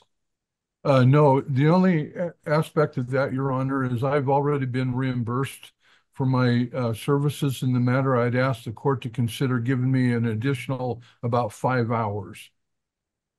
That's fine. I'll authorize that verbally for an additional 5 hours. Thank you. Ms. Holder, any final items? Your Honor, do you need us to put anything in writing that you can sign off on? I don't think so. At this point, it's basically kind of a status check-in, and we've moved it to the 31st. Thank you, Your Honor. Great, thank you. Thank you, sir. Okay, on the Rhodes and Jensen matter, see Mr. Lawrence is present. I did see we have an GIL report in the file. Ms. Holder is present. Is Chris Jensen is also present in court. I didn't see any motions pending for today. This was on for review of filing of the report. So I don't know if we have anything we're addressing today. He's looking to you for guidance. I'm sorry? Your Honor, I was going to ask that we go over the GAO report recommendations. And what I would like to do is to set the matter out for another 2 weeks so that Judge Evans can rule on the temporary parenting plan. I'm hoping that with Mr. Lawrence's clarification on some of his recommendations, the hope is not only to get a temporary parenting plan, but perhaps a final parenting plan in order that the court could sign off on in 2 weeks. Is there a motion pending for that? There have been multiple proposed parenting plans filed. This is when the parties were both representing themselves pro se. I believe Judge Evans, this is before I came on as counsel for Ms. Rhodes. I believe Judge Evans wanted to hold off on signing any temporary orders until we could get a GAL report. Once a GAL report has been done, which has been done now, I was under the assumption that Judge Evans would then rule on those proposed parenting plans that both parties had put forward. It looks like there's been a number of dates set over the course of this. And again, I didn't have a motion that was pending for today that I could see. So, I mean, I said it. You're talking 2 weeks, you said? Yes, Your Honor. If Judge Evans will be back on the bench in 2 weeks, I believe that would be appropriate. At that point in time, it will allow me to file a motion that Mr. Jensen can respond to, as well as get some input from Mr. Lawrence. And at that hearing in the next 2 weeks, I would anticipate that Mr. Lawrence would be able to give his recommendations from the court, and that Judge Evans would be able to rule on the motion we put forward. Does that work for everybody else? Does that work for you, sir? Yeah, that works. Okay. Mr. Lawrence, are you available in 2 weeks? I am, Your Honor. Okay. So just to clarify, so Ms. Holder is gonna serve me, and then I have to respond with that within the next 2 weeks? Yes. I mean, you'd have to if there's another motion filed. You need to file some sort of response with the court and back. Well, that's what I'm asking. She's gonna try to get me served, and then I have to respond. So hopefully she serves me soon. So if you reach out to her, you can work that out and she can get those to you. You could possibly send it via email if you're agreeable to that. So, but I'll let you folks, you just give her a call and you could probably set that up. Oh. yes, Your Honor, that is what I was going to suggest. If Mr. Jensen wants to reach out to my office, we can get some service agreement via email, and then I can work with him, and perhaps we can come up with something together and put that in front of the court as opposed to a more adversarial process. I think that makes sense. So Okay. reach out to her office. You can set up an email agreement, and then you can, when she can serve you, then you can serve her the same way. All right. Okay. And I could call you when we leave here or no? Yes, I believe you should have my information. If not, I can reach out to you. I do have your information in your pleadings. Yeah, you can reach out to me. Okay. Thank you. Okay, very good. So 2 weeks to the 14th. The 14th. Thank you. Megan Rhodes and Christopher Jensen, 24367-08. Good morning, Your Honor. Thank you for calling the case early. You're welcome. Good morning, Ms. Holder, and good morning, Mr. Lawrence. I see that they're present. Mr. Jensen's present in the courtroom, and I'll ask if Megan Rhodes is on the line. Believe she is. I see her name in the box. Okay, Ms. Rhodes, are you on the line? Yes, I am. Okay, all right, welcome to you. All right, let me just pull my notes up. Okay. We're here in relationship to the supplemental GAL report that was submitted on the 29th of July. Did all parties get a copy of that? Mr. Yes. Johnson, you got that? Yes, Your Honor. Okay. Mr. Lawrence, any highlights you'd like to spotlight from that report? Well, Your Honor, the main issue was that both of the parties have been listening to folks telling them concerns that they had. However, there's never been any real evidence to support any of the allegations. And so at this point, I don't have any evidence to support that Ms. Rhodes is having a continued relationship with Mr. Pittman, nor do I have any evidence that Mr. Jensen is in jeopardy of losing his sobriety. So I cautioned both parties to gather information if they come up with further allegations in the future. Okay. And then previous to that, the supplemental report, you made some recommendations related to a parenting plan. I did. Okay. And then I've read the separate, looks like Ms. Rhodes filed just recently declaration that was dated August 12th. Did you get a copy of that, Mr. Lawrence? No, I didn't, Your Honor. Okay. All right, very good. All right. Thank you, Mr. Lawrence. I appreciate that overview and highlight. I'll just hear from Ms. Holder and then Mr. Jensen. And then let me ask the parties, is the expectations that they would, with the recommendations within the guardian ad litem, there's a couple of ways to approach this. One is that the recommendations have been made. The court could take that and issue a ruling based on that and the input from the parties, or the parties can will have read the guardian ad litem report, and then the parties can subsequently file a motion for a parenting plan, which I think that's kind of where we're at, in that there's been proposed orders submitted for a parenting plan. But that's the other option, is to have a more full discussion based on those recommendations and have a hearing at a later date. So if you could just address that in your comments when you address the court, that would be appreciated. So Ms. Holder. Yes, Your Honor. We had planned to just take this as an opportunity to ask some questions of Mr. Lawrence as far as his recommendations goes to further clarify. The proposed parenting plan that you have in front of you and that Mr. Jensen has is based off of what I assume would be some of his answers to my questions, but I'm happy to change the parenting plan if Mr. Lawrence has some different thoughts about it.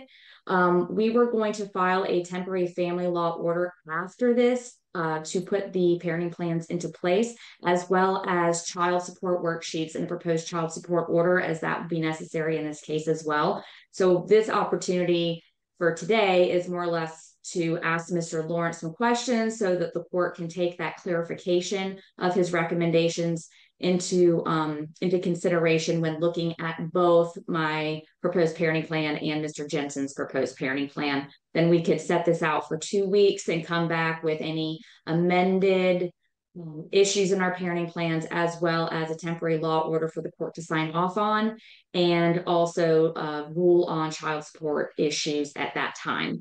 It is, I would say it's up to the court's discretion as to whether it wants to make any findings today, but it seems that the parties have been working pretty well under the temporary orders that have been in place so far. So I would leave that up to the court's discretion.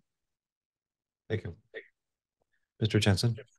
I'm looking for Keith's recommendations. I just wanted to say some things. I don't know if you got these copies. I submitted them to court. It's about Megan's substance abuse issues as well. Since this is mostly what my issue has been with not getting the 50-50 custody, is they don't believe that I have been, or that my sobriety would be in jeopardy. Can I ask you those? When did you file those? I filed them. I brought an extra copy for you to look at it if you wanted to. But I filed them on Monday or yesterday. Yesterday. Okay. Your Honor, if I can simplify the procedural issue, he had filed them. He set a hearing for September 3rd. It's for a motion and order for a hair follicle test.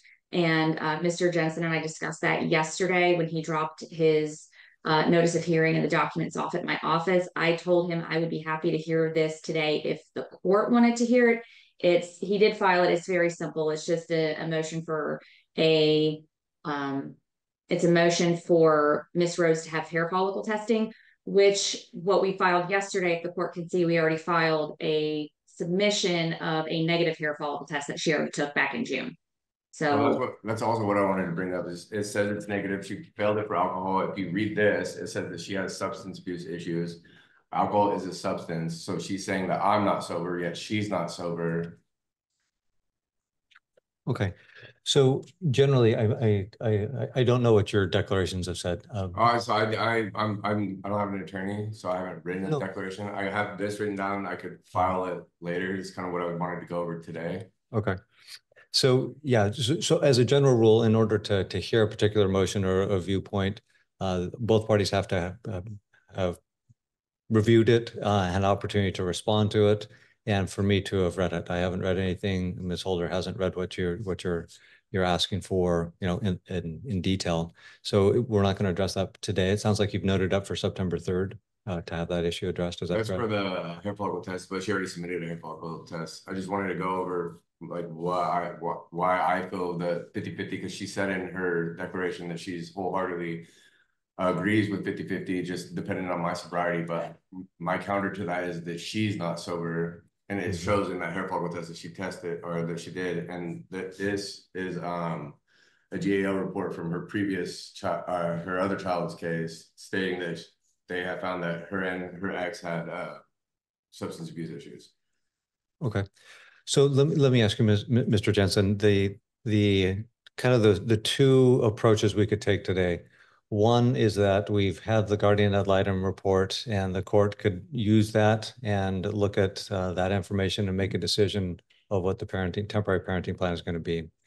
The other option is to allow all parties to submit additional declarations or information about their points of view, kind of in relationship to the guardian ad litem report, and then come back in roughly 2 weeks to address it, and then the court would make a decision on the temporary parenting plan.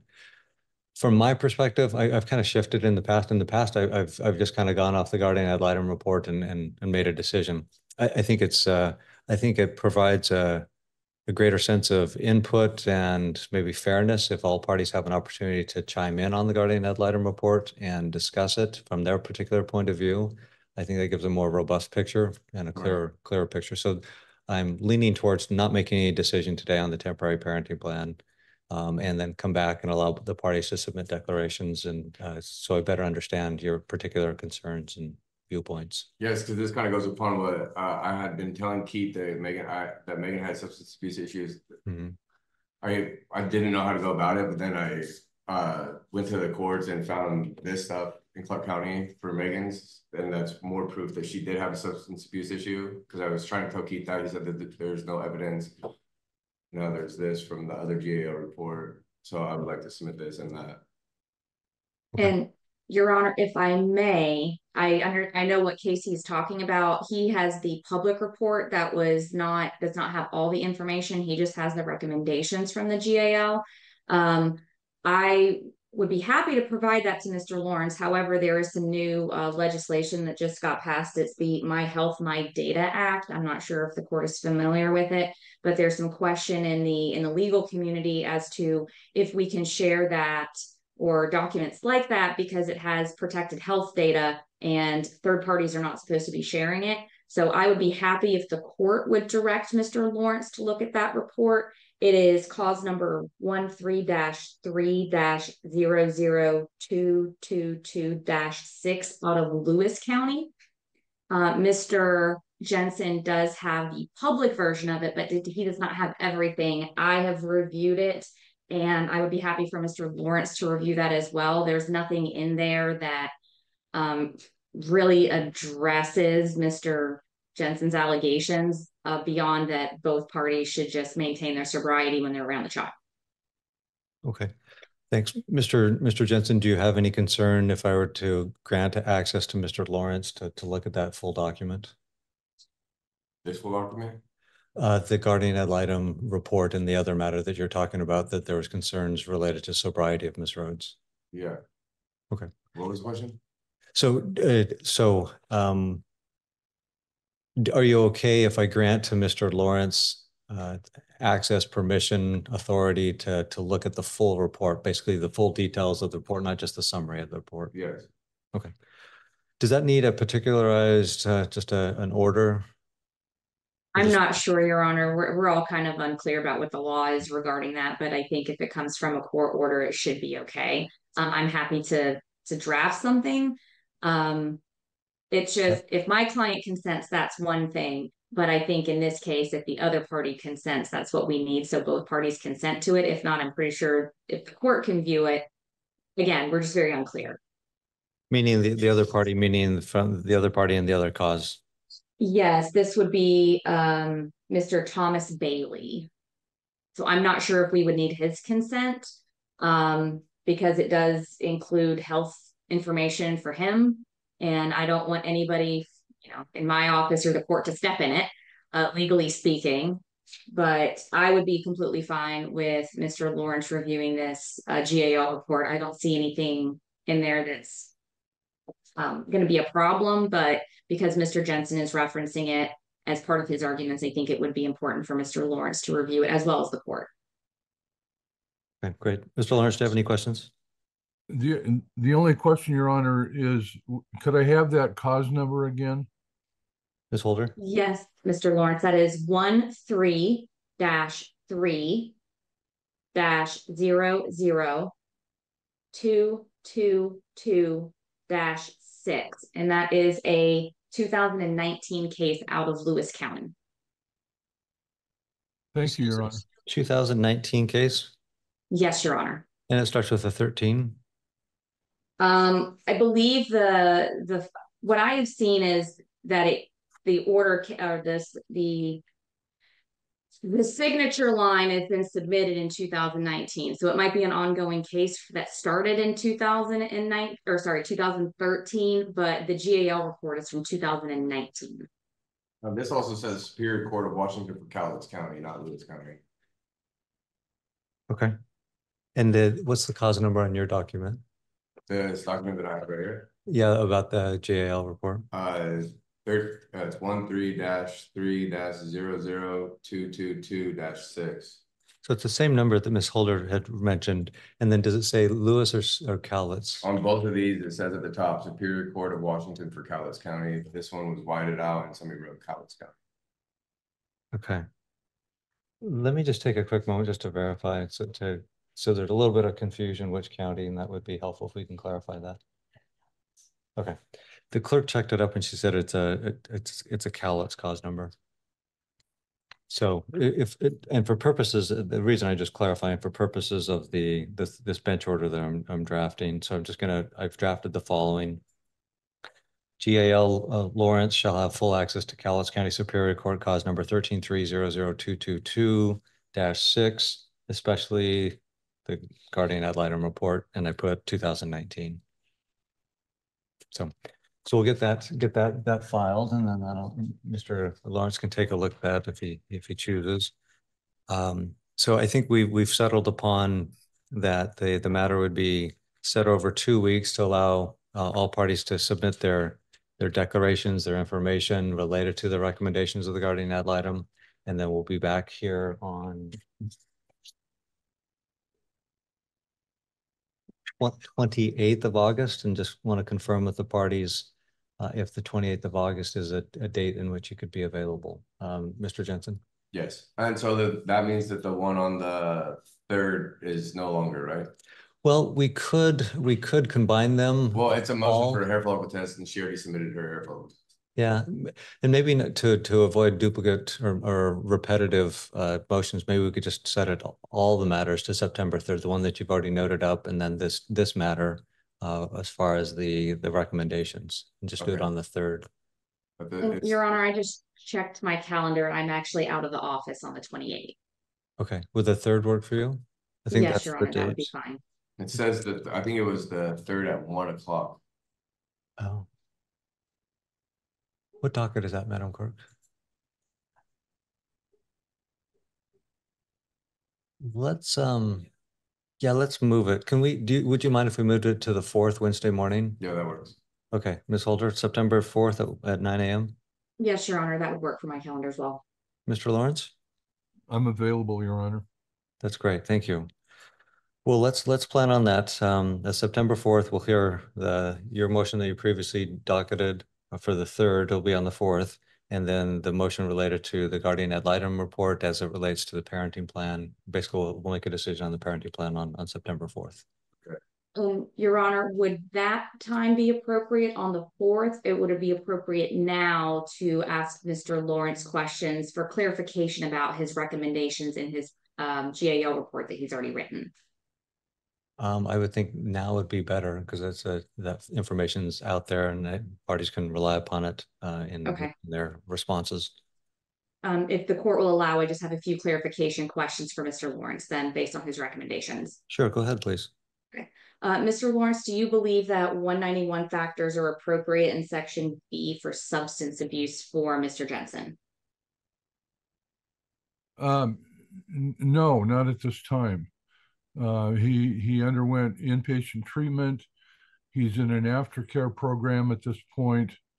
There's no indications that he is relapsed. And so at this point, I'm not thinking that 191 would be in play right now. Okay. Would you recommend random UAs or something like SoberLink at this time? Yes, I think that would be appropriate. Okay. In your recommendations number 9, you recommended that Mr. Jensen not drink in front of Nora. Would you also recommend that he not consume alcohols within 8 hours of being around Nora? Yeah, that's normally the standard verbiage that we use. I don't know why I didn't specify it that way. I just wrote it out that he not drink in front of her or drive under the influence of drugs or alcohol with Nora. Right. And in number 8, you recommended that Mr. Jensen continue his treatment. Currently, he is an Alcoholics Anonymous, which by definition is anonymous. AA doesn't typically release compliance reports available through that would be available through traditional treatment. What recommendations would you make to ensure that Mr. Jensen is still engaged in some type of treatment? Well, in normal supervision circumstances, the person going to an AA or NA meeting can have a slip initialed verifying that they attended on a particular day. And I would think that Mr. Jensen could do that and then submit copies of those to the parties. Would you also recommend he submit it to the court as well?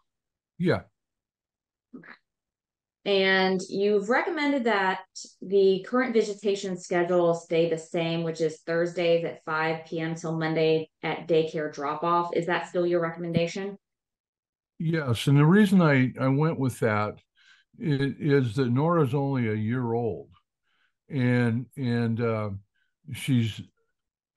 I didn't want to create a situation like a week on, week off right now until she gets a little more developed and secure in her relationships with both parents. And you would recommend that a week on, week off start when she's 3?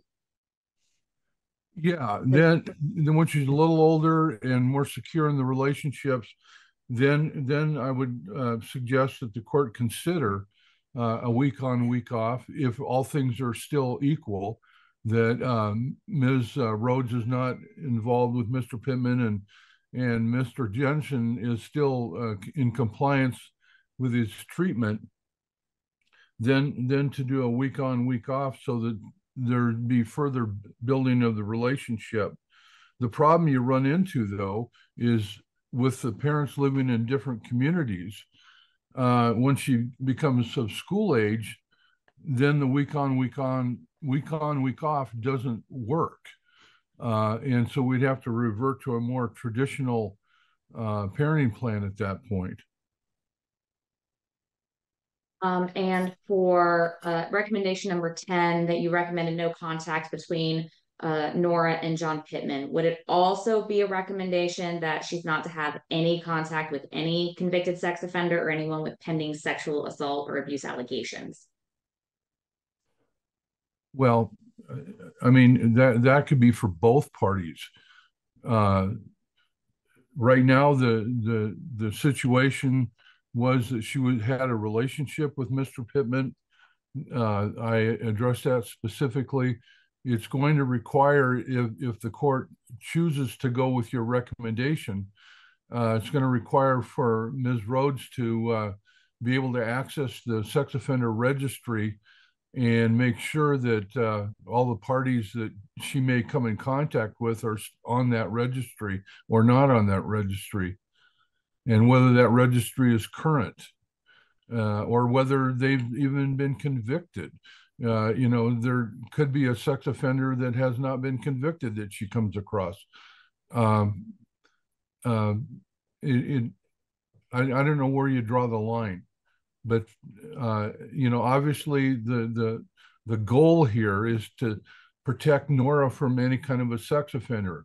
And Mr. Pittman was a convicted sex offender, and that's why I limited it to him at this point. Okay.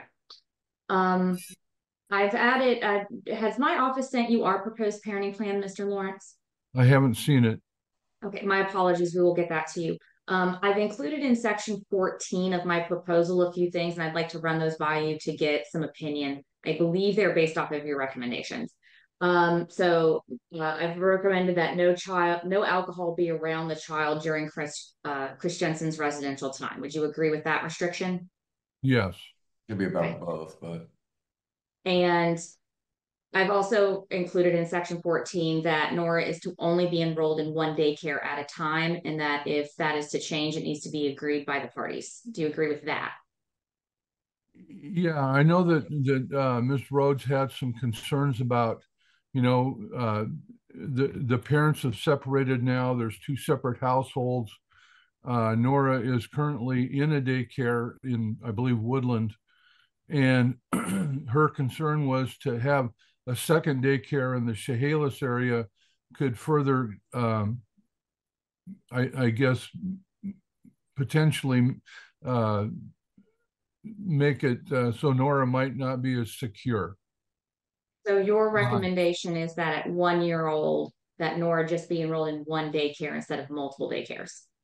At this time, should the court agree to a 50-50, both Chris and Tiffany, his significant other, both work, and so there would have to be some arrangement, and to take the child to Woodland in order for the daycare, unless Mr.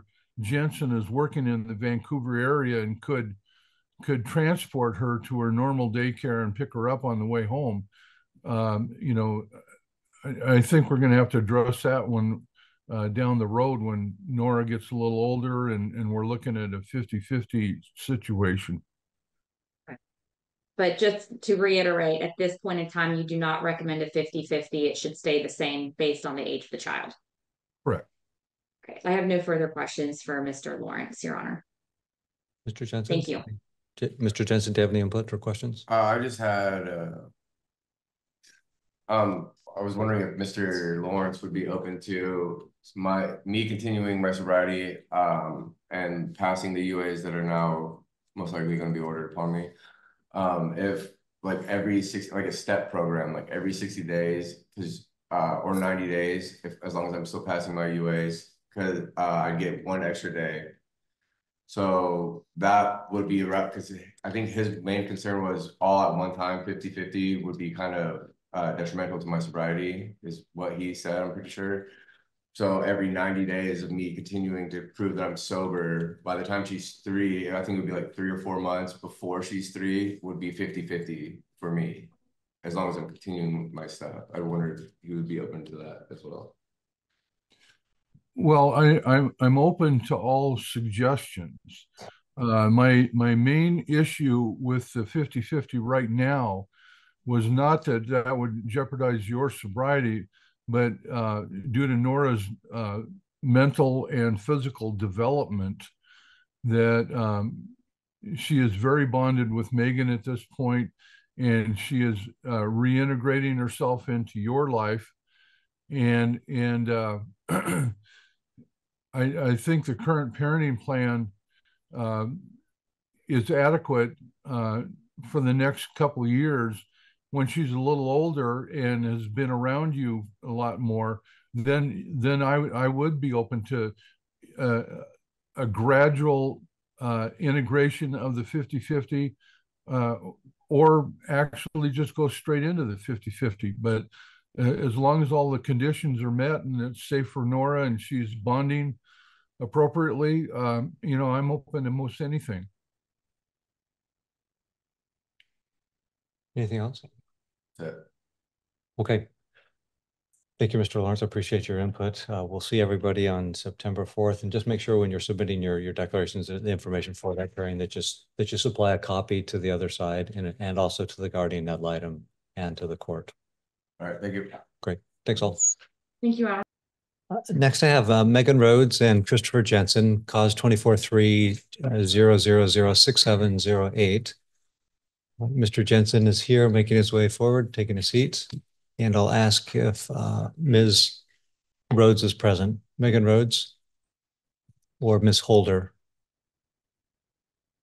So our last hearing, Ms. Holder was present, and looks like Mr. Lawrence is here. Mr. Lawrence, good morning to you.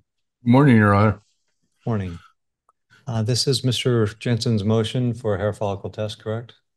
I think this was added to, we were supposed to do the parenting plan, like the final, what you think the proposed parenting plan should be. Right, and we talked about last time, I think, and correct me if I'm wrong. I had to do a declaration. Yeah. And where are you in that process? I turned it into the court, and I gave Keith and Amanda Holder both a copy. And when did you file it? Last Friday. Okay. All right. So with just so you know, kind of timeframes, with the holiday on Monday, when it takes a few days for processing in the clerk's office, so it hasn't yet hit my court file yet. Okay. So I don't know what your declaration says. Okay. And then looks like there's a note here in the Zoom chat. Let me just see. It says, Your Honor, Ms. Holder is in another hearing in Clark County. And that's from her law firm.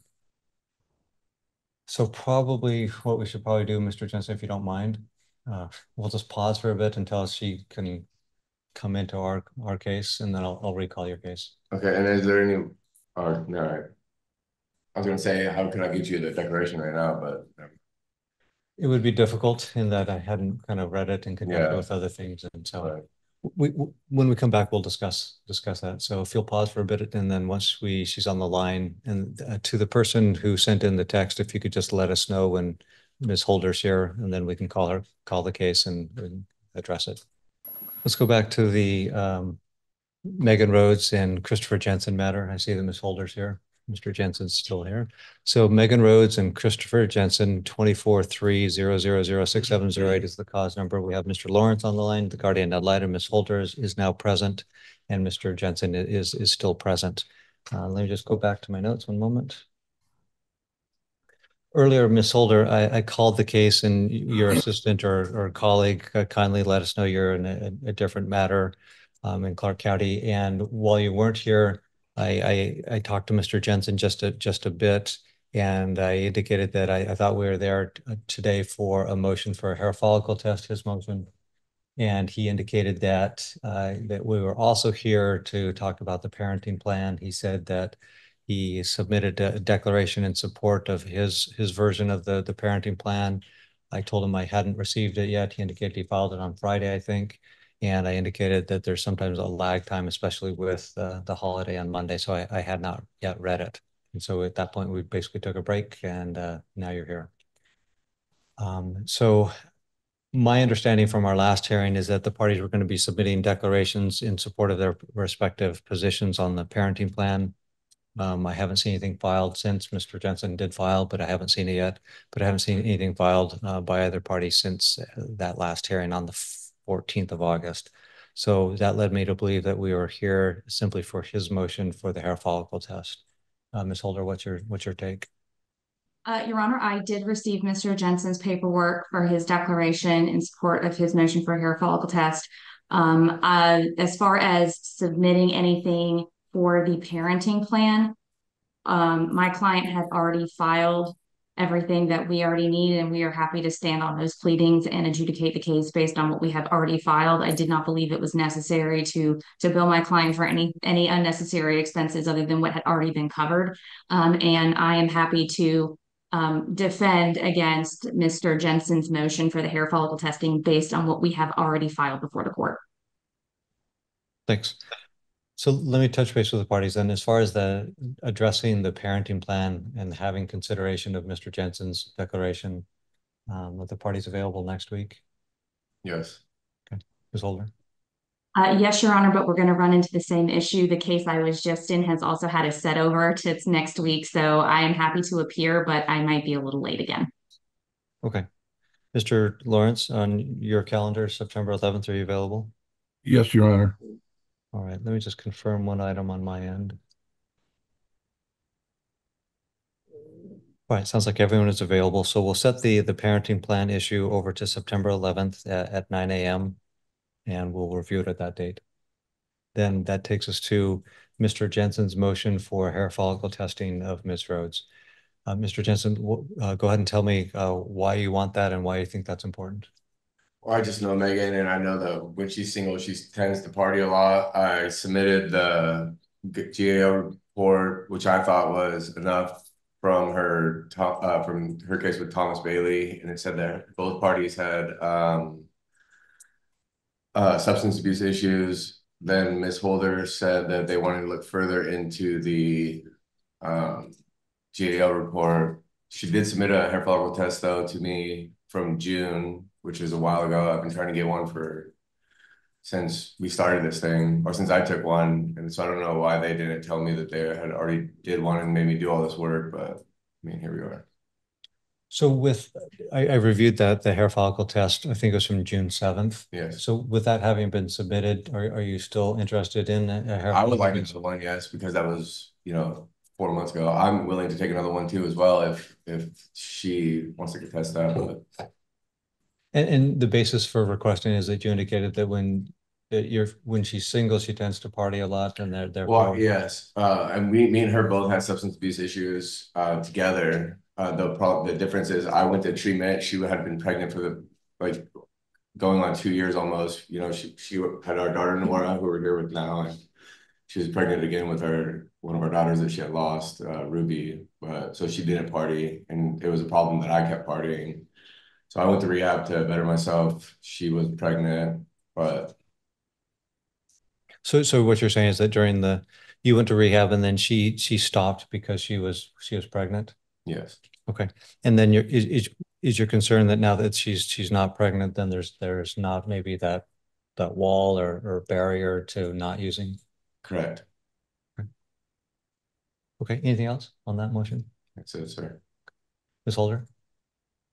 Yes, Your Honor. As far as Mr. Jensen's motion, it was basically just a statement and asking for a hair follicle test. And as he just admitted on the record, that has already happened on June 7th. My client has never been ordered to take a hair follicle test. She did that completely voluntarily. Even Keith Lawrence did not recommend that she take a hair follicle test. She's gone above and beyond in what she needed to do to provide the court with documented evidence that she does not have a substance abuse problem. As far as Mr. Jensen's allegations go, that is all they are. They are allegations based on what he has believed and what he has perceived. And he has not submitted any documented evidence himself that there's a problem. No text messages, no third-party statements, no videos, nothing of her having a substance abuse issue. Then he goes on the record today and also says that she was pregnant with their child, Nora, who's at issue in this case. And then there was another pregnancy. And during that time, because she was pregnant, she was no longer partying and using drugs. And so that's at least a documented period of 2 years where she has not used any kind of drugs, if in fact she had a substance abuse issue at all. Did Your Honor have a chance to read the GAO report that was filed in the other case with Thomas Bailey? That was the one that Mr. Jensen filed with his motion? That is correct, Your Honor. I glanced over it. I didn't spend a lot of time on it. Yes, Your Honor. And if I may, I believe the reason that you did not see a need to spend a lot of time on it is there was just not a lot of substance there. Again, no documented evidence of my client having a documented substance abuse issue. My client contends that some of the statements that are made in there, such as her meeting her former significant other at AA, are not true.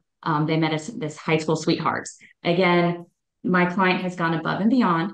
She did a hair follicle test that came back negative in June. Hair follicle tests, as we know, are indicative of about 90 days of behavior and of activity. And so if she was to take another hair follicle test today, that would prove that she was not having a substance abuse problem for another 90 days, which then adds on to the 2 years that Mr. Jensen has alleged that she does not have a substance abuse problem. So if the math adds up, that would indicate for about 3 years now, she has not had a substance abuse problem and she has not been in rehab. Mr. Jensen has, which is why he was ordered to take a hair follicle test and why he was recommended to take a hair follicle test in UAs, which is why we will get to next week on the parenting plan. There's not litigating that issue now, but 191 factors would be appropriate. 191 factors have never been appropriate for my client. And again, she's gone above and beyond. She's proven, quite frankly, beyond a shadow of a doubt, which is not even a standard she needs to prove in this court, that she does not have a substance abuse problem. All the allegations against her are baseless and just that, allegations with no proof. Thank you, Ms. Holder. Can I ask you a question on the hair follicle test that was accomplished on June 7th? It was negative for the 5 listed items. It was positive for ETG or alcohol. So my question with that is that, sometimes sobriety is an ebb and flow. Sometimes people stop using maybe the harder drugs and turn to alcohol, and then that's abused. So there's concerns that, if a person's sober, a person's sober. And if you're not, and if you're still using alcohol, then you're not sober. And I think the general idea is that you're still at risk of use of drugs if you're still using alcohol, because that's generally a nice, easy way to slide in. You get drunk and you call your friend, and then all of a sudden you're smoking meth or take a line of cocaine. So That was also my concern, is she failed for alcoholism. So Ms. Holder, Yes, can you address that? if I may. There has been no documented history of my client having a substance abuse problem, which is normally why a hair follicle test or a UA would be issued. She has not had a DUI. She has not had a problem with the law. Mr. Jensen has not put any evidence forward that she was in inpatient or outpatient rehab for alcohol addiction.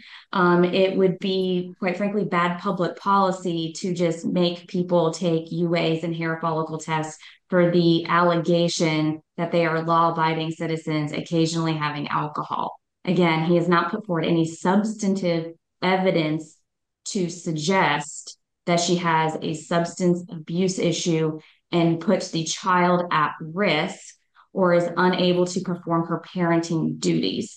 These are all things that he has alleged he had seen during the course of their relationship. They are no longer together. And during the time that they were together, if he had these concerns, he could have at least provided a shred of documentary evidence, a picture, a text, something, and he put forward nothing, just his own words on paper that she has a problem. But again, Mr. Lawrence did not recommend that she get a UA or a hair follicle. And so I do not believe the court should ask that she has one or take a hair follicle test when she has already done it. I was looking at Tina Day's report from January of 2019 there, and this is included within Mr. Jensen's motion. It says both parents should be restricted for being under the influence of alcohol/marijuana or any illegal substance during the residential time. Standard UA/hair follicle testing should be included for both parents due to their history and impact on the child.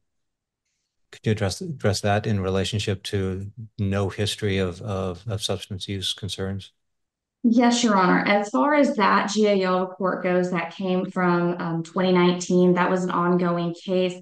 The GAO report made those recommendations because, again, I believe those allegations had been made, and out of an abundance of caution, it is normal for GALs to make those kind of recommendations. As far as I'm aware, in reviewing the record, and I could be wrong, but as far as my review of the record goes, I do not see where my client has had to give up any kind of custody or residential time because of a negative UA or a substance abuse issue. It is quite common that when we have one case and it kind of bleeds over into the next case when we are dealing with children, that GALs are going to make different findings and different reports. And sometimes a GAL report is initially going to make a more harsh recommendation out of an abundance of caution. But again, upon reviewing this, and Mr. Lawrence has had time to review it, and we haven't heard from him on the GAL report what his recommendation is. There is still no documented history that Mr. Jensen has provided that has to do with the time that they were together for the allegations that he is currently making when it has to do with Nora. Thank you. Mr. Lawrence? Your Honor, I had a chance to review Ms. Day's guardian ad litem report dealing with Megan Rhodes and Thomas Bailey. And I think that the reason that the GAL recommended potentially a hair follicle exam was due to the fact that Megan did admit to her that she did have, or at least use substances, but she indicated that was like 2 years prior to the investigation of Miss Day. And so there had been an admitted history, but it was like in 2017. And I have not come across anything that would indicate that substances have played a role in any way in interfering with Ms. Rhodes' ability to parent since that time. Thank you, Mr. Lawrence. Mr. Jansen, your rebuttal. I mean, like she said, I don't have any evidence, or I haven't submitted any evidence, but she just said that she admitted to having an issue previous. But like you said, it's a slippery roller coaster or a slippery slide. So drinking could lead to other things, and Okay. All right. Thank you. All right. So with regard to the motion, it sounds like in the past there has been some admitted history. Probably it sounds like from 2017. Mr. Jensen indicates that his knowledge of Miss Rhodes is that when she's not paired up with somebody, she tends to party. There's the former test that was done in June of 2024 that was negative for all illicit substances, but it was positive for alcohol. There's an indication that during the pregnancies that she was refrained from using. And so at this point, there's, at least from my view, certainly there's concerns for slipping back into old habits. People that have had substance use issues in the past, they have to be ever vigilant and just on top of things and checking themselves regularly. Otherwise, it can sneak up and overtake one's life. At this point, I think I tend to agree with Ms. Holder. There's no documented SUD issues. While on the one hand, if she were to take another hair follicle test, that kind of really kind of seals the deal, at least for 3 months or 6 months, that she's again showing that she's refrained from those. On one hand, that may be a real positive, powerful statement for Ms. Holder's client, and on the other hand, it's kind of the power of the state intruding into another person's life without a significant documented history, a recent history of that issue. So at this point, I'm going to refrain and deny the motion. Certainly, if Mr. Jensen becomes aware of any concerns, he can submit a new motion related to any new information that he has. So I'll deny that motion on today's docket. Any other items, Mr. Jensen? No. All right. Ms. Holder, Mr. Lawrence, anything else? No, Your Honor. Okay, so I think we're coming back. We indicated on the 17th or the 11th. We already said it, right? 11th. The 11th. Okay. We'll be back next week then. Okay. Very good. We'll see everybody then. All right. Let's call the Megan Rhodes and Christopher Jensen matter 24-36708. See, Mr. Jensen is present. Mr. Lawrence is present. And Ms. Rhodes, are you on the line? I am on the line, Your Honor. All right. Thank you, Ms. Rhodes. Do you mind turning on your camera, please? Yeah, that's fine. Okay. My understanding of the purpose for our hearing today is to take a look at the temporary parenting plan and establish a temporary parenting plan. Is that the understanding of the parties, Mr. Jensen? Yes, sir. Okay, Ms. Rhodes Yes. and Mr. Lawrence. Yes, Your Honor. Very good. All right. Well, maybe what we could do, if it's okay with the parties, I'll hear from Mr. Lawrence initially, and then we'll hear from Ms. Rhodes and then Mr. Jensen, and if you're okay if going in that order. Great, Mr. Lawrence. Your Honor, I submitted my report on June the 21st of this year. It contains 12 recommendations, and I would encourage the court to follow those recommendations. I understand that Mr. Jensen is asking for a 50-50 arrangement on the visitation. He's also asking that Megan Rhodes undergo a hair follicle exam. With regards to the 50-50 arrangement, Nora is only a year old. And I think to do that at this time is probably a little difficult on her. I would suggest the court allow Nora to reach at least the age of 3 before imposing anything like that, and which is going to create a situation where Mr. Jensen is probably going to request a second daycare while she's with him. And Ms. Rhodes, I understand, is in opposition to that. So that's where we are there. With regards to the hair follicle exam, Mr. Jensen was just out of inpatient care at the time that I was appointed to this matter. He wanted visitation with Nora. Ms. Rhodes had some concerns as to what the situation was at his home in Chehalis, and Mr. Jensen and his girlfriend, Ms. York, both voluntarily consented to a hair follicle exam so we could see what his history had been over the last 90 days. Now, he is indicating that when they were together, he and Megan, that they partied a lot, and therefore he would like to have a hair follicle exam. I did look at the GAL report submitted by Tina Day, which was done in, I believe, January of 2019. And in that report, it indicated that Ms. Rhodes had indicated that she did party quite a bit, but that was a couple of years ago, if I remember the quote.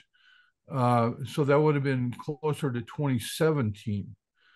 And there's no allegation since of her abusing any drugs or alcohol, and certainly nothing that would impair her ability to parent. So I would recommend against that at this point, unless Mr. Jensen can provide some form of evidence. Thank you, Mr. Lawrence. All right, we'll hear from Ms. Rhodes, or pardon me, Ms. Holder, on her behalf. Go ahead, Ms. Holder. All right, thank you, Your Honor. We propose that the court adopt Ms. Rhodes' parenting plan that she submitted to the court back in August of 2013, or sorry, August 13th of this year. The proposed parenting plan takes into consideration the GAL recommendations that Mr. Lawrence put into his report. Additionally, a few other things were added, and I would like to go over those, specifically sections 3 and 4. Sections 3B lists that there is, or the proposal lists that there is a substance abuse issue. We believe it would be fair and appropriate for a 3B finding here due to Mr. Jensen's recent stay in inpatient treatment and admitted use and abuse of controlled substances, including alcohol. He does have a long-term problem with it. And again, this is a temporary order. And should he be able to basically prove himself over the course of time through the pendency of the litigation until final orders, it would be appropriate for a 3B finding. Due to a finding for a 191 factor for substance abuse, We would ask that there be limitations placed on Mr. Jensen. That is detailed for Section 4 limitations, including that he used SoberLink in order to monitor his alcohol usage prior to visits with the child. If at any point in time he does test positive for alcohol or other controlled substances, his visitations would never be suspended. They would revert back to professional supervised visits until a professional supervisor recommends that he go back to unsupervised.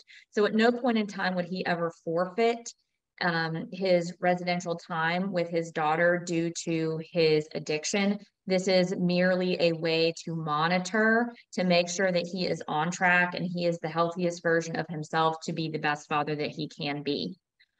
We would ask that that remain in place during the pendency of the litigation up until final orders. And that could always change if he does really well, and he can always petition the court for that. When it comes to decision-making, we have gone with joint decision-making, which again is at the recommendation of Mr. Lawrence. Ms. Rhodes being listed as the custodian again per the GAL recommendations. For the school schedule, she is only 2 years old. We are also going with Mr. Lawrence's recommendations here that the schedule be the same as it is right now. We go with the status quo, which is that Mr. Jensen gets Nora every Thursday at 5 p.m. until he drops the child off on Monday morning. And that is every, I believe that is supposed to say every other week, as that is what is currently. And so I would ask that the court strike out every week and insert excuse me, it does say every other Thursday. So that would be remaining. That's correct. That would remain the status quo. Once she turns 3 years old, at the recommendation of Mr. Lawrence, we could propose it would move to a week on, week off schedule, so long as the parties live within a 20-minute drive of her daycare. And that is to ensure that she is only enrolled in one daycare. That's included in Section 14, and I'll get to that in a moment. But if we are still in temporary orders at the time she starts kindergarten, which I hope not, because that's 3 years from now. I hope we have a final plan by then. But in case we don't, this also would account for a week on, week off schedule if Nora lives in the same school district or within a 20-minute drive of the school. And that is to maintain stability for her through the parent schedules, to make sure that she's only going to one school. She's going to a school that's not too far away. Whenever you have children have to commute long distances, the longer distance for a commute, the more chances that the child is going to be tardy or miss out on school. And so we don't want that to happen. So we would ask that for the school schedule, it be in place for now that she is 2 years old, an additional step up to week on, week off when she is 3, provided that she is going to be in the same daycare. And then if we are still in temporary orders by the time she is 5 years old, again, another week on, week off schedule, provided that she is still in the same school district or within 20-minute drive of the school. Summer schedule would stay the same. And then once she goes to kindergarten, again, if we're still in temporary orders 3 years from now, then it's a week on, week off, and they can agree on a halfway location. Holiday schedule, we believe this is pretty fair and accurate for both parties. It does switch off between Father's Day, Mother's Day. Mother would get child on Mother's Day, father would get child on Father's Day. There are set times for that, so it is only for the full day. Labor Day weekend and Memorial Day weekend are alternating. Make sure that each parent has the child at least one of those weekends, as it's only fair. The holiday schedule for Thanksgiving, even and odd, Christmas Day and Christmas Eve, even and odd, so it alternates between the parties. Again, we think that's fair. When it comes to the transportation arrangements, the parties live a little further away from each other right now, so just making sure that whoever's going to start their parenting time with the child needs to arrange to have the children picked up. As far as I know right now, the child is being exchanged at the halfway location. And if I don't believe that has changed, I think that would still be appropriate, but we do ask, I'm sorry? Just a clearing of throat. Okay, making sure I didn't miss something. Thank you. Making sure that for transportation arrangements, anybody driving the child has valid driver's license and information available, and that if they are prompted, they can provide that. Any failure to provide that would it wouldn't necessarily forfeit the time. It would just kind of put a pause on things until an appropriate qualified driver is available. However, if one is not able to be provided, or there is this amount of time that is taken to get a qualified driver, no makeup time is going to be granted for that. When it comes to section 14, this does include the provisions down towards the end that the child should not be exposed to alcohol by anyone during Chris Jensen's residential time, as if this court adopts this plan, would be the one with 191 factors regarding alcohol. Number 12 is the child should not have contact with anybody with a conviction for a sex offense, nor shall the child have contact with anyone who has been accused of credible allegations concerning a sex offense. We went over this a little bit at length with Mr. Lawrence per his recommendations that the child shall not have any contact with John Pittman. This goes a little bit further, that the child shall not have any contact with anybody for a conviction with a sex offense. It would be up to the parents to do their due diligence to make sure that the child is not in contact with anybody with a sex offense. Now, the second part of not have contact with anyone who has been accused of credible allegations, that would be up for the court to decide if it is a credible allegation. But we believe it's in the best interest of the child that if either parent says to the other parent, hey, this person that you're around, I found out that there are some allegations against them and they're pretty credible, we would hope the parties would agree that, yeah, my child should not be around this person. But if there is disagreement about that, they are welcome to bring the issue before the court for credible allegations and provide evidence of what makes an allegation credible. That seems to have been an issue here, where allegations were being posed by both sides without any credible evidence. So that would be up to the court to decide what in fact is credible evidence. Section 14, number 14, the child shall only be enrolled in one daycare at a time, and her daycare shall not be changed unless there is agreement by the parties in writing. This would be appropriate because of the distance the parties live between each other. It is important that she has stability for as much as we can provide this child. And so one daycare, only having contact with the same people day in, day out to facilitate that consistency would be appropriate. There is always the concern that a parent might switch daycare without notice of the other parent. There is joint decision making, so that is an increased likelihood that that could happen in a case like this. So we would just ask that the court put into effect section 14, number 14, that she's just enrolled in one school at a time. If the parties can agree that they want to switch, then they need to do so in writing.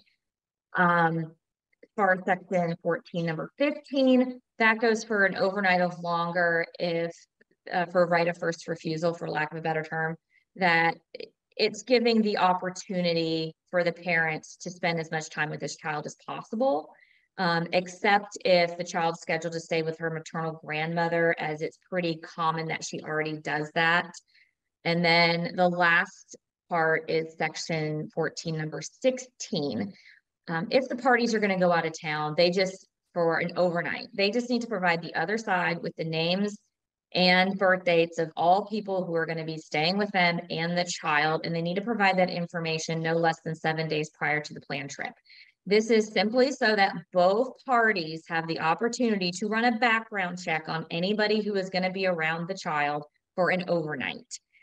This case with the allegations regarding John Pittman, it was entirely appropriate that the parents, if they are taking the child out of town and the child is going to be around someone for an overnight, both parents should be entitled to know who's going to be around their child and have the opportunity to do a background check on that person to make sure that person's good, which goes toward the no person with credible allegations or sex offense. That kind of dovetails into that provision. If that information is not provided, then the person would forfeit that time and the trip with the child. It is important in this case, and for the allegations that have been made, that this child is protected and both parties know who their child is around, especially on overnight trips. We would ask that the court enter this because it's appropriate for the child based on the GAL's recommendations, based on the history between the parties, based on the parties' individual histories regarding substance abuse. Regarding Mr. Jensen's proposal that hair follicle tests be done on Miss Rhodes, that issue was addressed last week when the court denied that motion. It would be appropriate to put into a parenting plan after the court already denied the motion. And as far as the request that it be 50-50 now, that is inappropriate. The child is under the age of 3. We can go for another year of the schedule that's in place until she really develops object permanence and has some stability. And this parenting plan provides for a 50-50 split when she turns 3, if the situation is appropriate. And for those reasons, we would ask the court adopt this parenting plan. Thank you, Ms. Holder. Mr. Jensen. I just had a couple questions. Well, first of all, I do want 50-50. I feel like she's at the age right now. She is almost 2. She gets so excited when she sees my house, or even when I'm getting off the exit, you know, she knows that we're at my house. I feel it's fair for bonding and, like, you know, but questions about hers was, it says in number 14, the 13th one was nobody's allowed to drink while only in my residential time. I feel if that's going to be in the parenting plan, it should be both parties. Number 15, right of first refusal. I feel that her grandmother can come see her whenever she wants. That shouldn't take away if, you know, I should get first right of refusal. So her grandma could come see her, or Megan could take her to her grandmother's, but staying over the night, I would rather have her than her mom. And then clarification on the 16th one where it says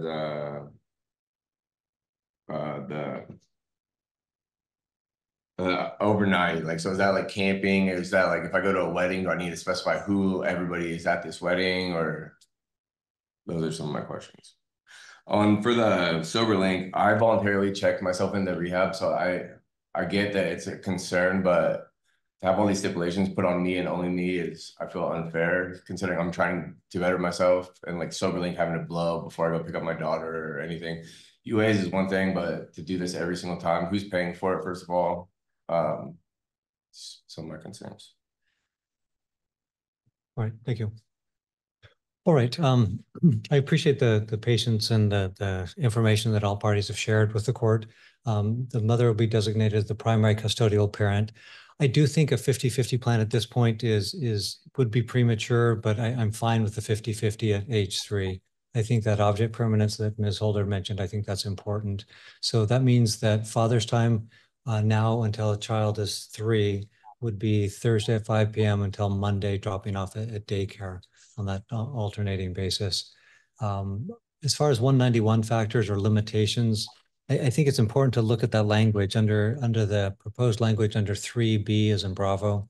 It says Chris Jensen has a long-term problem with drugs, alcohol, or other substances. I think that's true. The second part is that it gets in the way of his or her ability to parent. I don't think that's currently true. So I'm not going to impose the limitation under 3B. So there will not be a limitation there. As far as the hair follicle request of Ms. Rhodes, I think that there's insufficient showing that there's concerns to warrant that. So I'm going to hold off. Yeah, okay.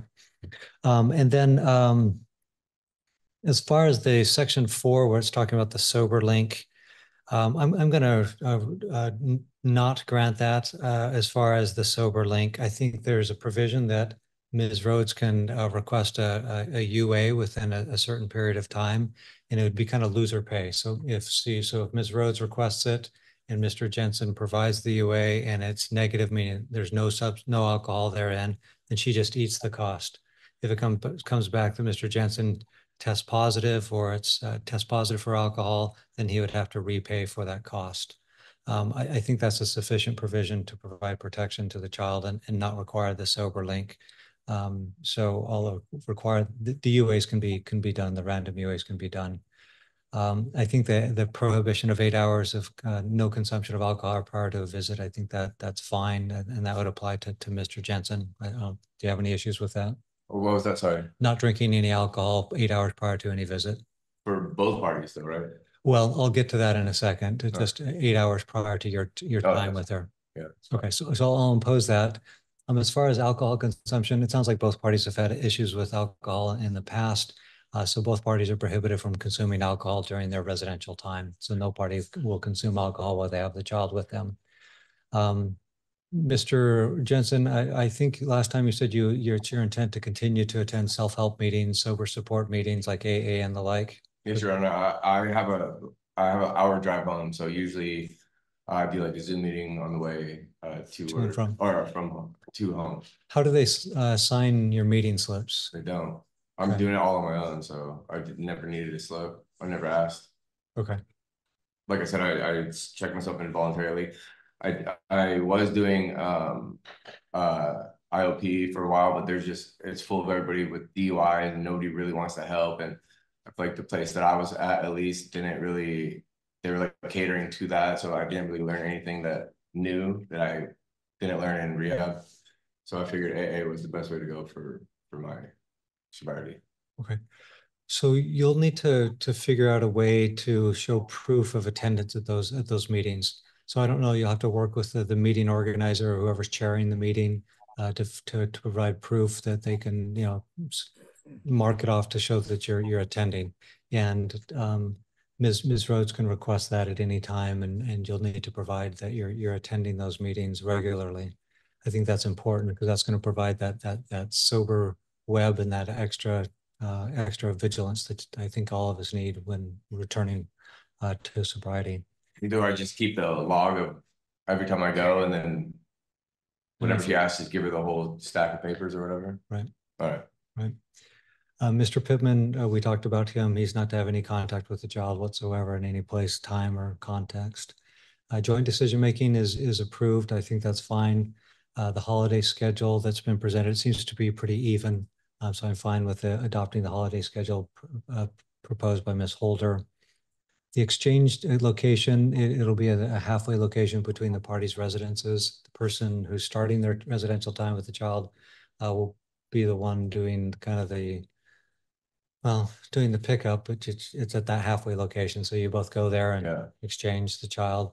Valid driver's license and insurance is important when you're transporting the child, so that's required. The summer, I'm fine with the summer proposal where each party has 2 non-consecutive weeks for vacation. So that means 2 non-consecutive weeks. Yeah. At age 3, I'm fine with the adoption of the week on, week off. And that's conditioned upon no further issues with Mr. Pittman and that Mr. Rhodes continues to be compliant with his sobriety and recovery, meaning meeting slips and continuing to not have any issues. Mr. Jensen. Sorry. Yeah. Sorry, Mr. Jensen. That's correct. Once we get to that 3-year status, the daycare seems to be of concern to both parties. If it's going to be week on, week off, the parties very well may be living further than 20 minutes. And I think that's unreasonable to require the parties to drive that extra distance. So 2 daycares when the child turns age 3 is permissible. They'll be with each parent. They'll attend whatever daycare that parent cares to enroll the child in.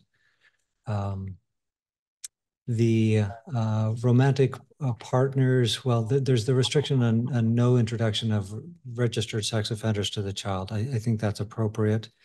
Then we take a look at the proposed language in paragraph or section 14, paragraph numbered. Oh, where is that? Ms. Holder, if you can point me to, there it is, 12. Says the child shall have no contact with anyone with a conviction for a sex offense. I'm fine with that language. That goes on to say, nor shall the child have contact with anyone who has been accused of credible allegations concerning a sex offense. I think that's common sense. And so I'm going to strike the rest of that. So where it says nor shall to the end of that paragraph will be stricken. So the child shall have no contact with anyone with a conviction for a sex offense. Well, you would think it would be common sense, but Ms. Rhodes did do that. So. Yeah. So you're wanting to have that in there? Yes. Okay. And Ms. Holder, you're wanting to have that in there also, correct? I think it would be appropriate for both parties. Okay. We'll keep 12 as is. We'll keep it fully intact. Then the 13, I mentioned paragraph number 13, the child shall not be exposed by alcohol by anyone during both parties' residential time. So that should be amended. The daycare on 14, I mentioned what my ruling is on that when it comes to the age 3 and 50-50. They can each employ their own daycare. Then on 15, I am fine with the first portion of that until it gets to the word unless. So my concern there is that at any time where the mother's not available, she's going to turn to grandma, and Mr. Jensen is not going to have time with the child. I think that's a pretty reasonable interpretation of that. So I'm striking the language that says unless the child is scheduled to stay with the maternal grandmother. That in a way that's promoting the grandmothers or grandparents' rights above that of a parent, and so I'll strike that language. Under 16, 16 seems pretty invasive to me. About the overnight visits. There's a degree of trust that each parent should have in the other, that they're going to, I think, providing a location. You know, in today's world with so much connectivity, providing location,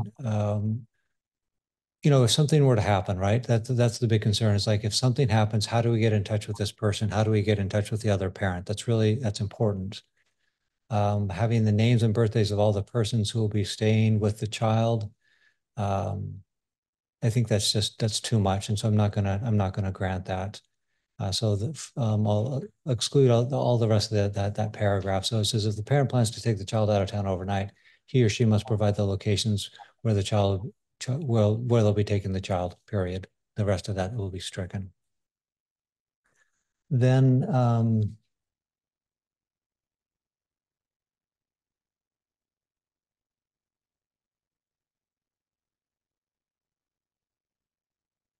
there was, I believe there was a recommendation, I'm not sure where it came from, regarding Family Wizard. Was that from you, Mr. Lawrence? I had talked to them about it, and it was number 11 in my recommendations. Okay. So I'm going to adopt that. The parties will use Family Wizard. That way parties can communicate, and then there's a third party that controls the data and the information that exchanged between the parties. So both parties have to sign up for our Family Wizard. Family Wizard. So it's called our OUR Family Wizard. It's a communication app that allows for exchange of documents. It allows for text messages, and everything's recorded and saved. Each individual have to kind of sign up for it on their own, and there's a monthly surcharge for it. I don't think it's overly cost prohibitive, but every little bit does add up. But and then there was a proper request for proper storage of firearms if firearm rights are restored, and I'll require that if parties have firearms, they must be properly locked and secured so the child does not have access to them. I think that, let's see. So I think that addresses the issues that the party raised. Any clarifications requested or needed from any party? Right now. So when Nora's turning 3, we gotta bring this back to court? No, it'll automatically switch to the 50-50. Okay. So, and I don't know if we need to specify a day of the schedule change. Well, her birthday is New Year's Eve, so we could go off the first of the year. Yeah, it's active on the child's birthday. If the parties, so you know, looking at 2025, you know, common is the exchange on say a Friday or a Saturday. So Friday usually after school, or Friday in the afternoon would be the exchange time. If there's any concerns with that, I'd hear from the parties. Any objections to Friday afternoon for the exchange to occur? Neither one of us work on Thursday. I think that's why we picked Thursday, or neither one of us work on Fridays. I think that's why we picked Thursday after work. That's fine. If you want to do Thursdays, I'm okay. If that's daycare, we drop her off, she can pick her back up from daycare. Ms. Holder? I am not sure. My client is on the line if she would like to fill that in for the court. Sure. Ms. Rhodes, if we're looking at age 3, when Nora reaches age 3, having the exchange for the 50-50 plan occur on Thursday afternoons, evenings. That would be fine for me. Okay. All right. So it'll be Thursday will be the exchange date for when when a child turns 3. Any other questions or clarifications? I just had one question, Your Honor, on the 3, section 3, the 191 factor. So we are not putting any 191 factors in place? The Correct. court had mentioned that Chris Jensen has a long-term with drugs or alcohol, but it does not believe it gets in the way with the ability to parent. So strike section 3. Correct.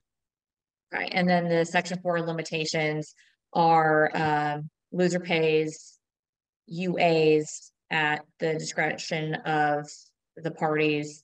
And then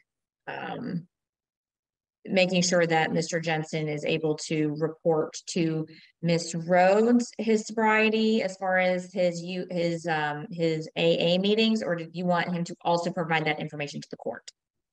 She can request it of him and he'd have to provide it to her. And if there's any concern, she can bring it to court and bring it to the court's attention. So just so I'm clear, he does not need to provide that information to the court. He only needs to provide that to Ms. Rhodes if she asks for it. Correct. And so on that, how long do I have to do this for?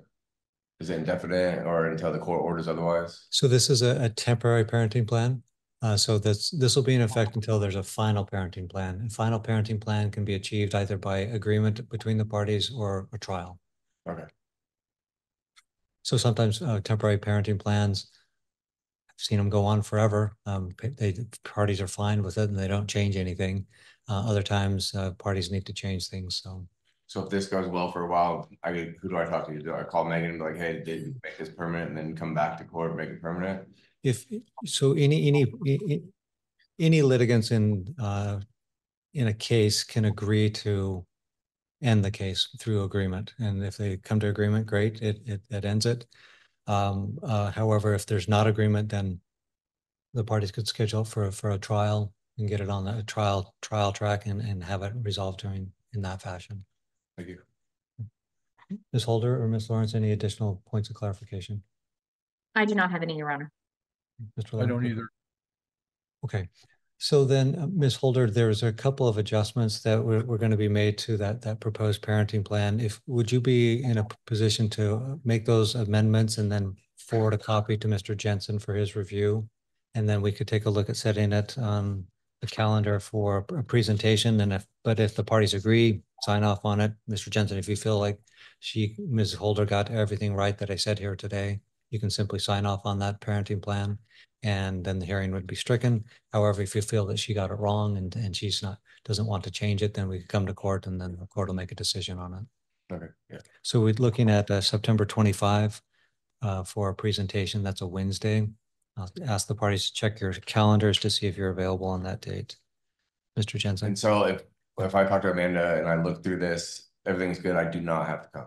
Correct. Yeah, and if you sign off on it, that's the way I know that you're okay with it, then you wouldn't have to come. All right, thank you. Ms. Holder? Yes, I believe that I can handle that, and I will work with Mr. Jensen to try to avoid a hearing and try to get everything as accurate as the court has said. Okay, great. And the 25th does work. Okay, we'll set it for September 25, 9 a.m. for the presentation with the caveat if the parties agree, then don't need to come. Okay. Thank you. All right, that'll conclude the hearing for today. Thank you both. Thank you, Your Honor. Okay, next I'll call please the Megan Rhodes and Christopher Jensen matter. 24-36708 is the cause number. There we have Mr. Lawrence present, guardian ad litem, Ms. Holder, she represents Ms. Rhodes, and Mr. Jensen. He usually comes in person. I don't see him here today. But the request is we're on today for a presentation of orders. Let me just get my notes up here and I'll hear from Ms. Holder. Go ahead, Ms. Holder. Yes, Your Honor. Mr. Jensen is in the Zoom box. My office spoke with Mr. Jensen yesterday, and I spoke with Mr. Lawrence. I've been sick the last few weeks, so if I could request a set over, I was unable to get those orders drafted and over to Mr. Jensen. I should need just about a week. Okay. And then Mr. Jensen, can you hear me okay? Yes. Okay. Were you able to hear what Ms. Holder said and what her request was? Yeah, I did. And if we were to set the matter over for presentation, the requested 1 week, do you have any concerns with that? No, but I was just wondering because we have child support too, I was wondering if we could include all of that so we don't have to continue to come to court every other week.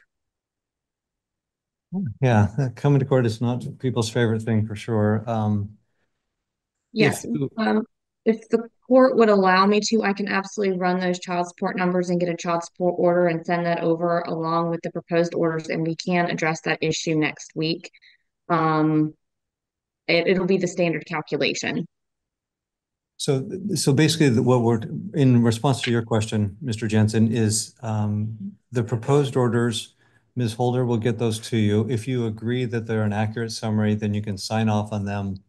They'll be forwarded to the court for signature, and that would omit or obviate the need for you to come to court next week. If both you and Ms. Holder talk about child support and you're agreed as to child support, then those orders could be signed off and they'd be forwarded to the court, and that also would obviate the need to come to court on October 2nd. I am going to set the review hearing for October 2nd as a backstop, if you will, and that will allow the parties to discuss, and if you can come to an agreement, great, then we can strike that hearing and nobody has to come to court on that day. However, if there's non-agreement with the proposed orders and also the child support issue, then both parties would be here to express their respective opinions. Okay. All right. So we'll set the matter over to October 2nd for that purpose of the presentation and potential resolution of the child support issue. And I'll ask Mr. Lawrence, do you have any further items? No, Your Honor. Okay. And Ms. Holder, any final items? No, Your Honor, nothing for me. Mr. Jensen, any final items? No, sir. Okay, we'll potentially see everybody next week and potentially not, but we'll set it for that date. Thanks. All right, thank you. Thank you so much, Your Honor. Okay, next, if I could call, please, Megan Rhodes and Christopher Jensen, 243-6708. It's on today for presentation. We should have, and we do, we have Ms. Holders present representing Ms. Rhodes. We have Mr. Jensen present, and we have Mr. Lawrence present. We're on today for presentation. Didn't receive any proposed orders, so we'll hear from Ms. Holder. Yes, Your Honor. My apologies for not getting anything in front of the court for it to review and sign. The parties had been working to get the orders that we are supposed to be here to be presenting. And I just became aware while we were working on our child support that there has been a circumstance change between the parties. It seems that something has changed with Ms. Rhodes' insurance. And then the numbers that we were working off for Mr. Jensen, we had numbers from 2022. And so in fairness to both the parties, to keep us from coming back in the future time and time again to adjust everything, we just wanted to allow some extra time so that Mr. Jensen and my office could work to get some accurate numbers. And if we can't, we'd like to come back in 2 weeks. That'll allow enough time for us to go back and forth to come to an agreement, but it'll also allow both parties to have time to get documents in front of the court for the court to have an accurate representation of what both parties are requesting. Okay, thank you, Ms. Holder. And so in addition to the child support, then we would also be looking for a parenting plan? Possibly, with the change of insurance, Hey, do you still have a balloon blower ever? Ms. Chapman? No, Ms. it's Chapman? all up. It's my turn. Ms. Chapman, can you mute your phone, please? Go ahead, Ms. Holder. I don't believe it's going to change the parenting plan that we had already gone to court over, but there is a possibility that with the change of insurance, there could be a potential change of job, more job hours. It could potentially change that Section 8 and 9 schedule. And so I just want to be 100% sure that it's not going to change it before we get something in place and then have to come back and modify it again in the future. So out of an abundance of caution, we just want to allow a little bit of extra time, but I don't think it's going to change anything. Okay, thank you. Mr. Jensen? Yeah, me and Amanda talked previously to this. We agreed that 2 weeks is fine. Thank you. Mr. Lawrence? I have no objection, Your Honor. Okay.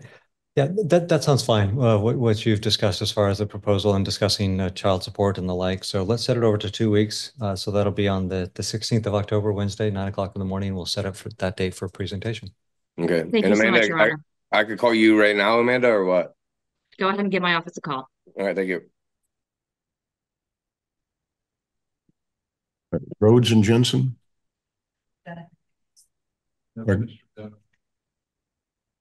morning, Your Honor. Amanda here on behalf of Megan Rhodes. Your Honor, I believe this is Rhodes v. Jensen, correct? Yes. Yes, we are, forgive me, we are on for presentation of orders on this one. Mr. Lawrence has already completed a very thorough GAL investigation, and now we are on for presentation of orders and for review of child Hang support. on, let me stop you just a second. We're on Dunafin Hayes, correct? Okay. Number 9, Dunafin Hayes. Down about how far you want to go. Mr. Miranda. Okay, whoever is doing all the talking, please wait till it's your case. You had one other, didn't you? Yes, it's the Rhodes v. Jensen matter. Ms. Holder was referring to that earlier. And I believe we're here for a presentation of order. Do we have Mr. Jensen? Yeah, I'm here.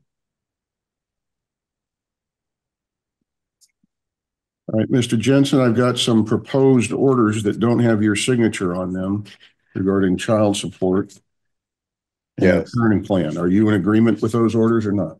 No, not the child support. And then I had spoken to Amanda a couple times now about the parenting plan. Paragraph 4, I believe that it's not what the judge had said.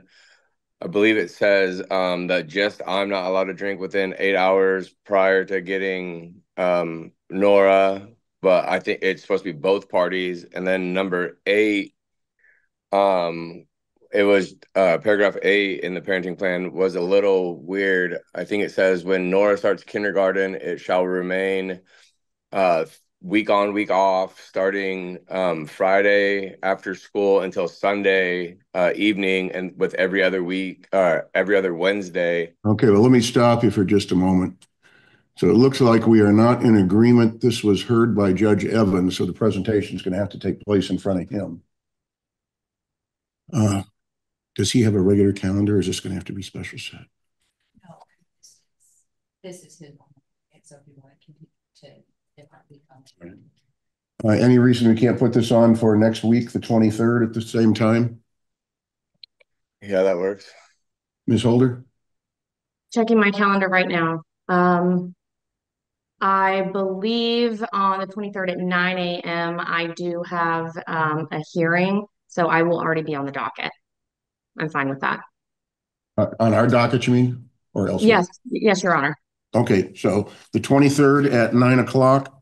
Mr. Jensen, it would be extremely helpful if you would submit in writing what your issues are with the orders. Make it much easier for the judge. All right, thank you. All right. You want these? Is that it for you? That's it. Thank you, Your Honor. Thank you. I believe that's number 7 on the docket, 24-3-000-6708. I have Ms. Holder. Do I have Christopher Jensen? Yes, Your Honor. Okay, and I do see Mr. Jensen present on Zoom.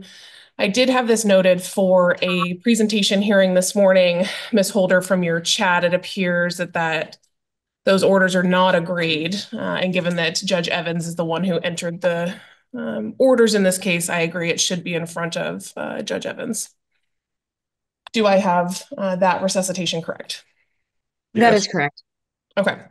Do we know if Judge Evans is back next Wednesday? So let me double check. Okay. Just checking the schedule.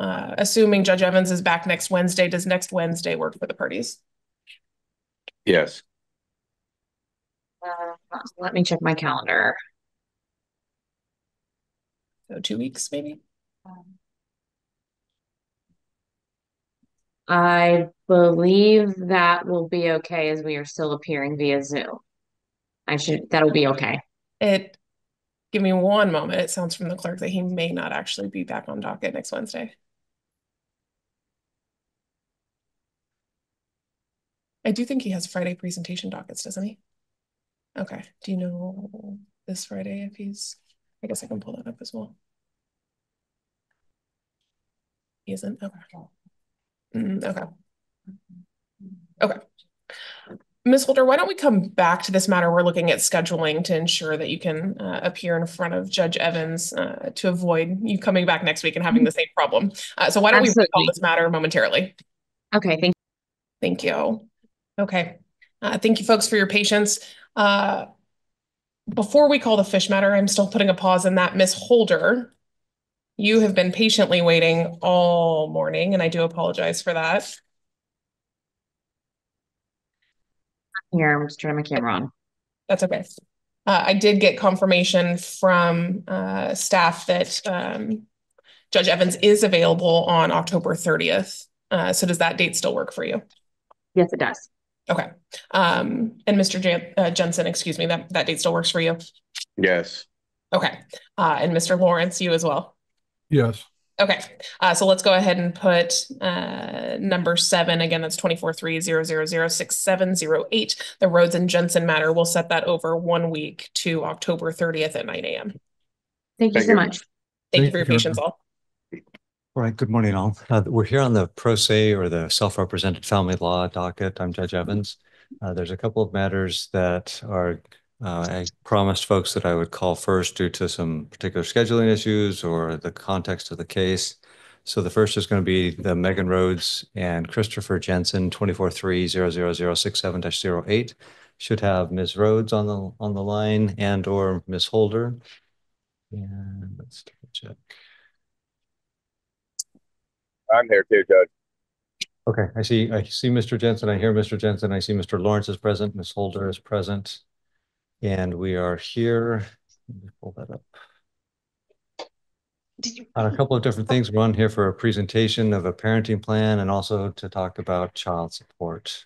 So I'll hear from maybe Ms. Holder as to what you feel is pertinent and relevant to today. And as we continue forward, I'll ask the parties that are on the Zoom call. On the door. Reminder, particularly Ms. Fish, make sure that you're muted. So please, everybody, just take a moment. If you're not actively involved in this particular case, please mute, and then we'll be able to get through things without a lot of interruption. Okay, Ms. Holder. Yes, Your Honor. Regarding the presentation of orders, I believe the orders are in front of you.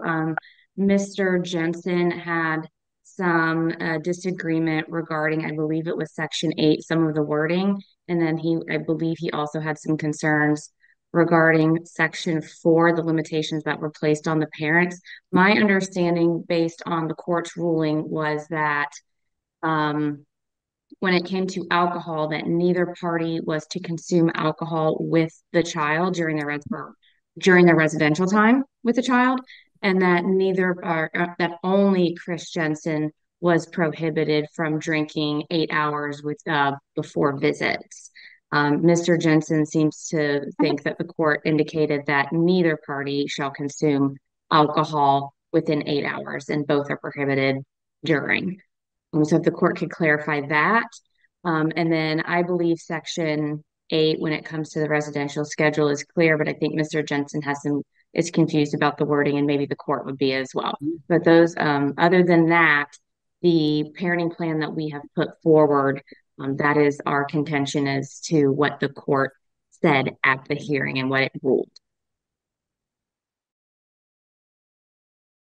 Yeah, just what she said. I believe that I had a couple things. I have them right here. So, I remember you saying that neither party shall consume, or at least that's what I thought you said, that neither party shall consume alcohol. I want to include drugs and alcohol to that, but 8 hours prior to receiving visitation with Nora. And then also, I thought you said whenever Megan asked me to do a UA, she has to pay up front, and if I fail, then I pay her back. So that's with Section 4. And then Section 8 was the wording. It says, upon Nora beginning kindergarten, the schedule shall remain week on, week off from Friday pickup from school or daycare until Sunday at 7 p.m. Every other Wednesday night. So that's kind of confusing because if it's week on, week off, we agreed that it was Thursday to Thursday. Then I don't know what the random Wednesday would be for. Okay, let's break that down a little bit. So the first thing that you mentioned and Ms. Holder touched upon also was that you said that there should be a restriction as to alcohol and non-prescribed drugs. Yeah, it says alcohol in the parenting plan. I wanted to say alcohol and drugs 8 hours prior to any visitation. Ms. Holder, any concerns related to that? The concerns I have related to that is not what the court ruled on. The court was specifically talking about alcohol, not drugs. If Mr. Jensen wants to include any non-prescribed drugs, that I would suggest he would bring a motion. I think it just should be common sense. Don't get high before you have it. Okay. Mr. Lawrence, do you want to chime in? Any comments that you might have? Your Honor, there's a history of both alcohol and drug use in the past with both parties. Mr. Jensen, I believe, when he was in the inpatient treatment, at that time his issue was alcohol, but I have no heartburn with drugs as well as the alcohol. Okay, I'm going to include where it says prohibition of consuming alcohol and non-prescribed drugs 8 hours prior. I'll include that language there on page 2, line 5 through 6. Then as far as the UA provisions there, it states that Mr. Jensen is required to take a random observed UA at the request of Ms. Rhodes. Results of the UA must be provided to the court, petitioner's attorney. Mr. Jensen is responsible for payment of each urinalysis. If the urinalysis results are negative, yeah, it's the opposite. I remember saying that if Ms. Rhodes wanted that to be done, then she would pay for it. And if it comes back that the test shows the presence of illicit substances or alcohol, then Mr. Jensen is required to pay for that. And if it comes back that there are no substances or alcohol, then Ms. Rhodes just eats that cost. And that's a part of just having her peace of mind that things are okay. So I'm going to strike the language. Well, let's see. We just need to revise that a little bit.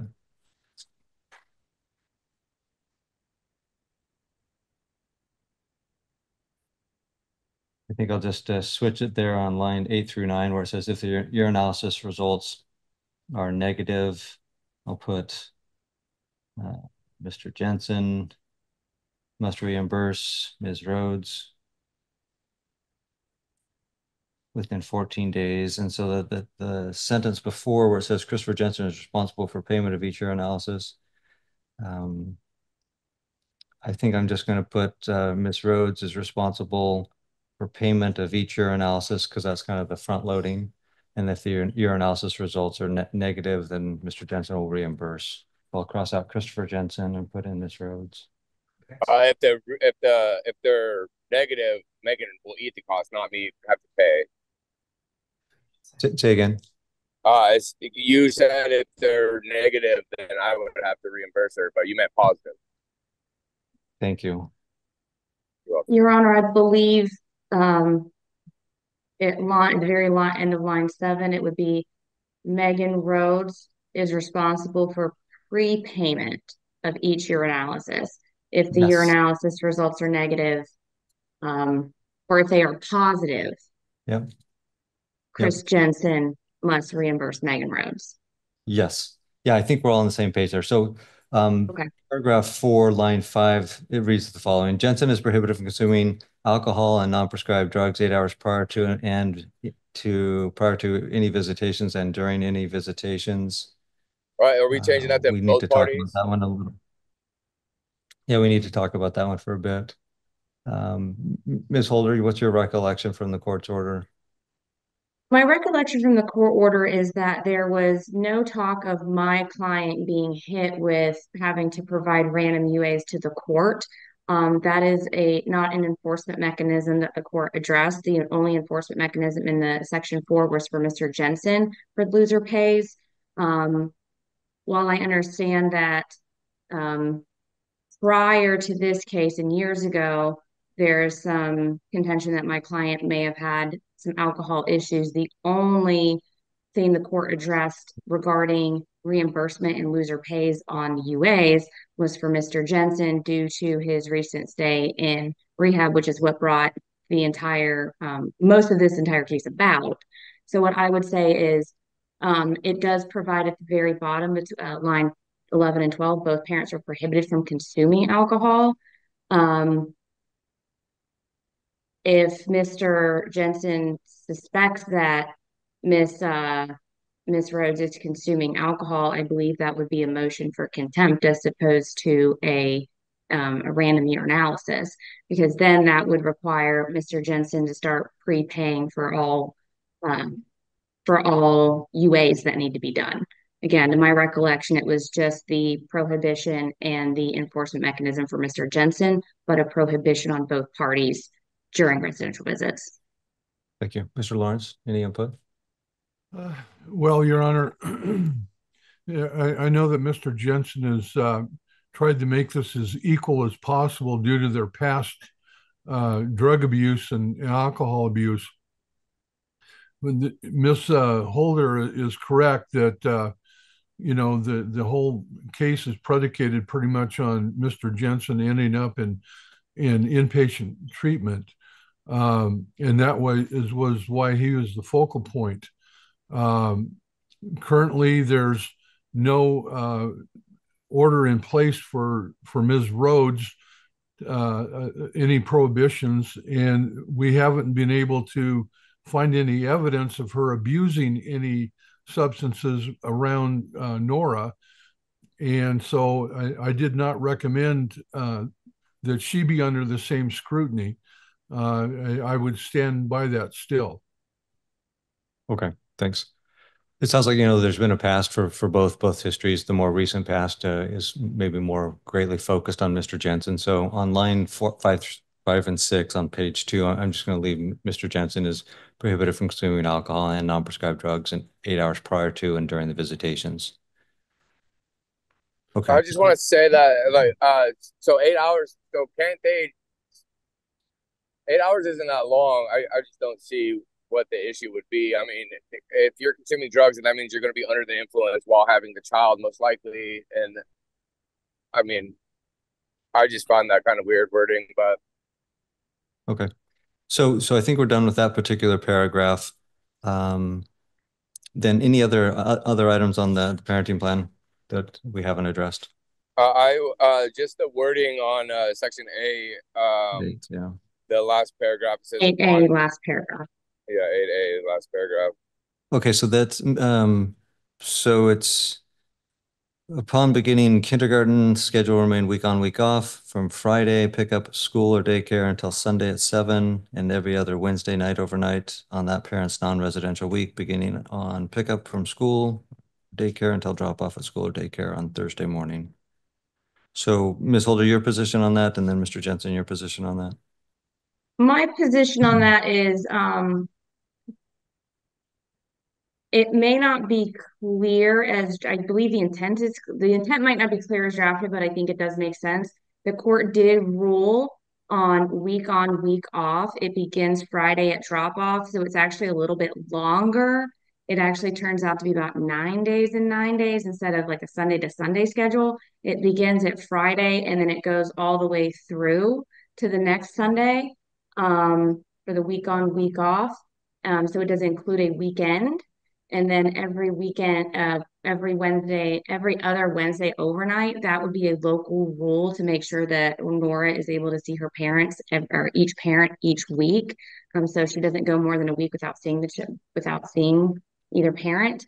And again, the beginning of that would be from pickup at school or daycare until drop off the next Thursday morning. So perhaps if we just struck that beginning pickup at week or school or daycare, perhaps if we struck that language, it would be more clear. Okay, thank you. Mr. Jensen. I kind of think I get what she's saying. So it's going to change because when she turns 3, it's Thursday from daycare until Thursday, pick up from Thursday at daycare, and then drop off Thursday morning the following week at daycare. So but when she starts school, it would be Friday and then drop off the following Sunday and then every other Wednesday. Yeah, that's the way it's kind of reads now. It'd be Friday to the next Friday and then till Sunday. And to tell the truth, Your Honor, I do not remember what the court said that would lead me to draft it that way. I think there was some contention about maybe living in different school districts or something like that. If it would make more sense, it could always we could change it from if the parties wanted to do a Sunday to Sunday schedule to make it easier to remember, and do Sunday to Sunday at 7 o'clock, that could work too. But I don't remember why the parties wanted to go that direction. We wanted to keep it Thursday to Thursday. Neither one of us work on Fridays, so that way me and Megan don't have to see each other, and it's just easier that way. I can pick her up on my way home from work, and then drop her off on my way to work on Thursday, and then we don't have to contact each other or anything. Well, I thought it was going to be. And remind me again, what was the date in which the court made its order related to this provision? Was it like 2 months ago? Yeah. It was probably about 2 months ago. Yeah.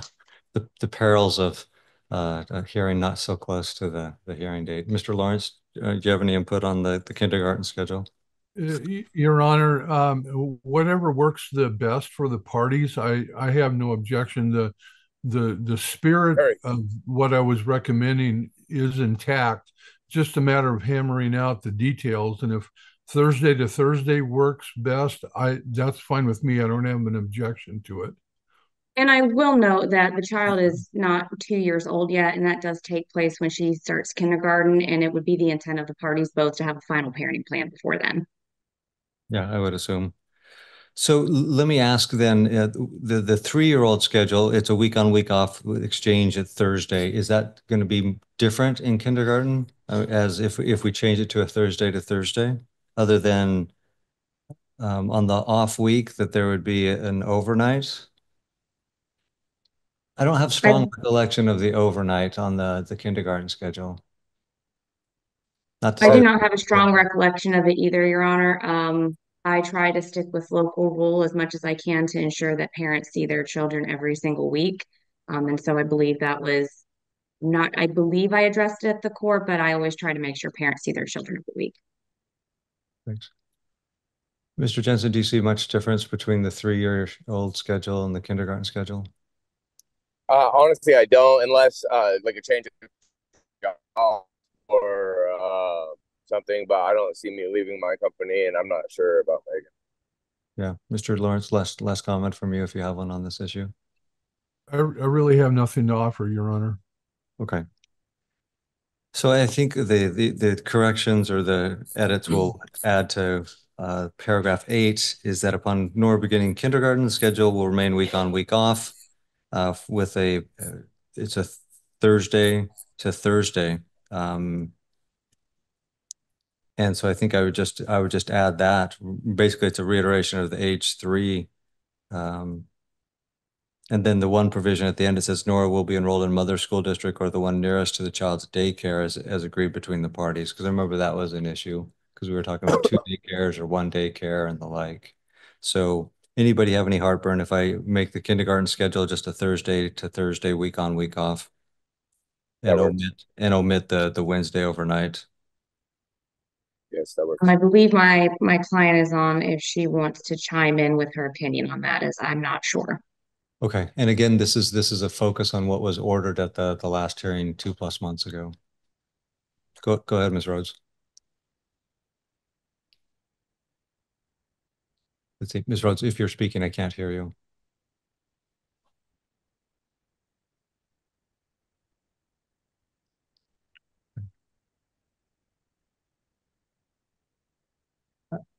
So I'm not hearing anything from Ms. Rhodes.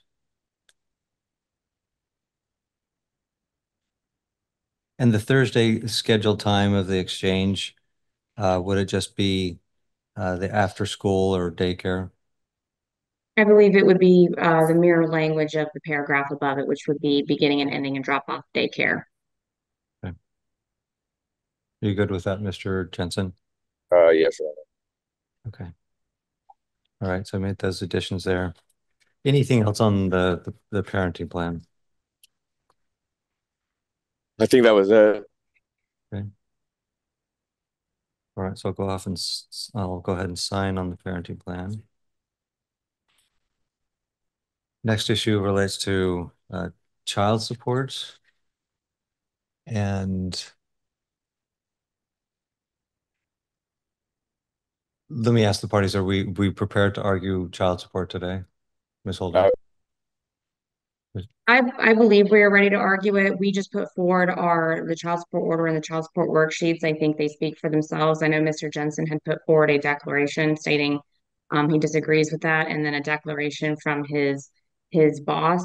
In full disclosure, I had worked with Mr. Jensen to try to come up with some numbers that the parties could agree to, but I believe that his work schedule is such that he has two jobs and one is more consistent in hours than the other. He did provide pay stubs, which is what my office has submitted.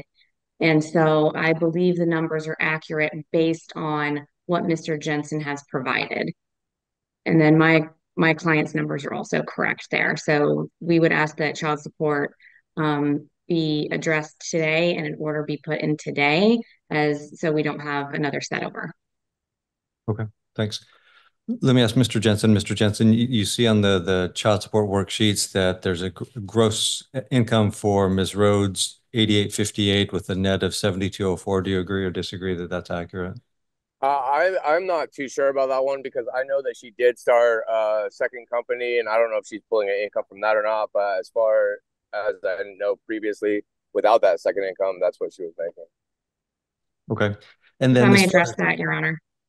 Yeah, I mean, I'm fine with your proposed numbers here, Miss Holder. So I just want to specify my income because my second job is very, very sporadic. And in the RCW that I put in my declaration, it states income sources excluded from gross monthly income. It says overtime or income from a second job beyond 40 hours per week, averaged over a 12-month period, work to provide for a current family's needs. So that would be a second job and also overtime for me because I work a regular 40-hour week, and then all that second job is after my 40-hour week is put in. I work all that hours. And I was just going to ask you a quick question, Mr. Jensen. With that overtime or that second job, so far year to date, it's about 11,000. Yes, and also I wanted to include in that. I asked my employer to print off a paper, but I don't think I included it. I forgot to. But a lot of the ships that we were previously doing, we are no longer doing. So a big portion of that income is no longer going to be offered to me. Okay. So I just asked that we use my regular 40-hour stability building, the tougher than steel income, because like I said, the other one is very, very sporadic. We go months without even an income from that company.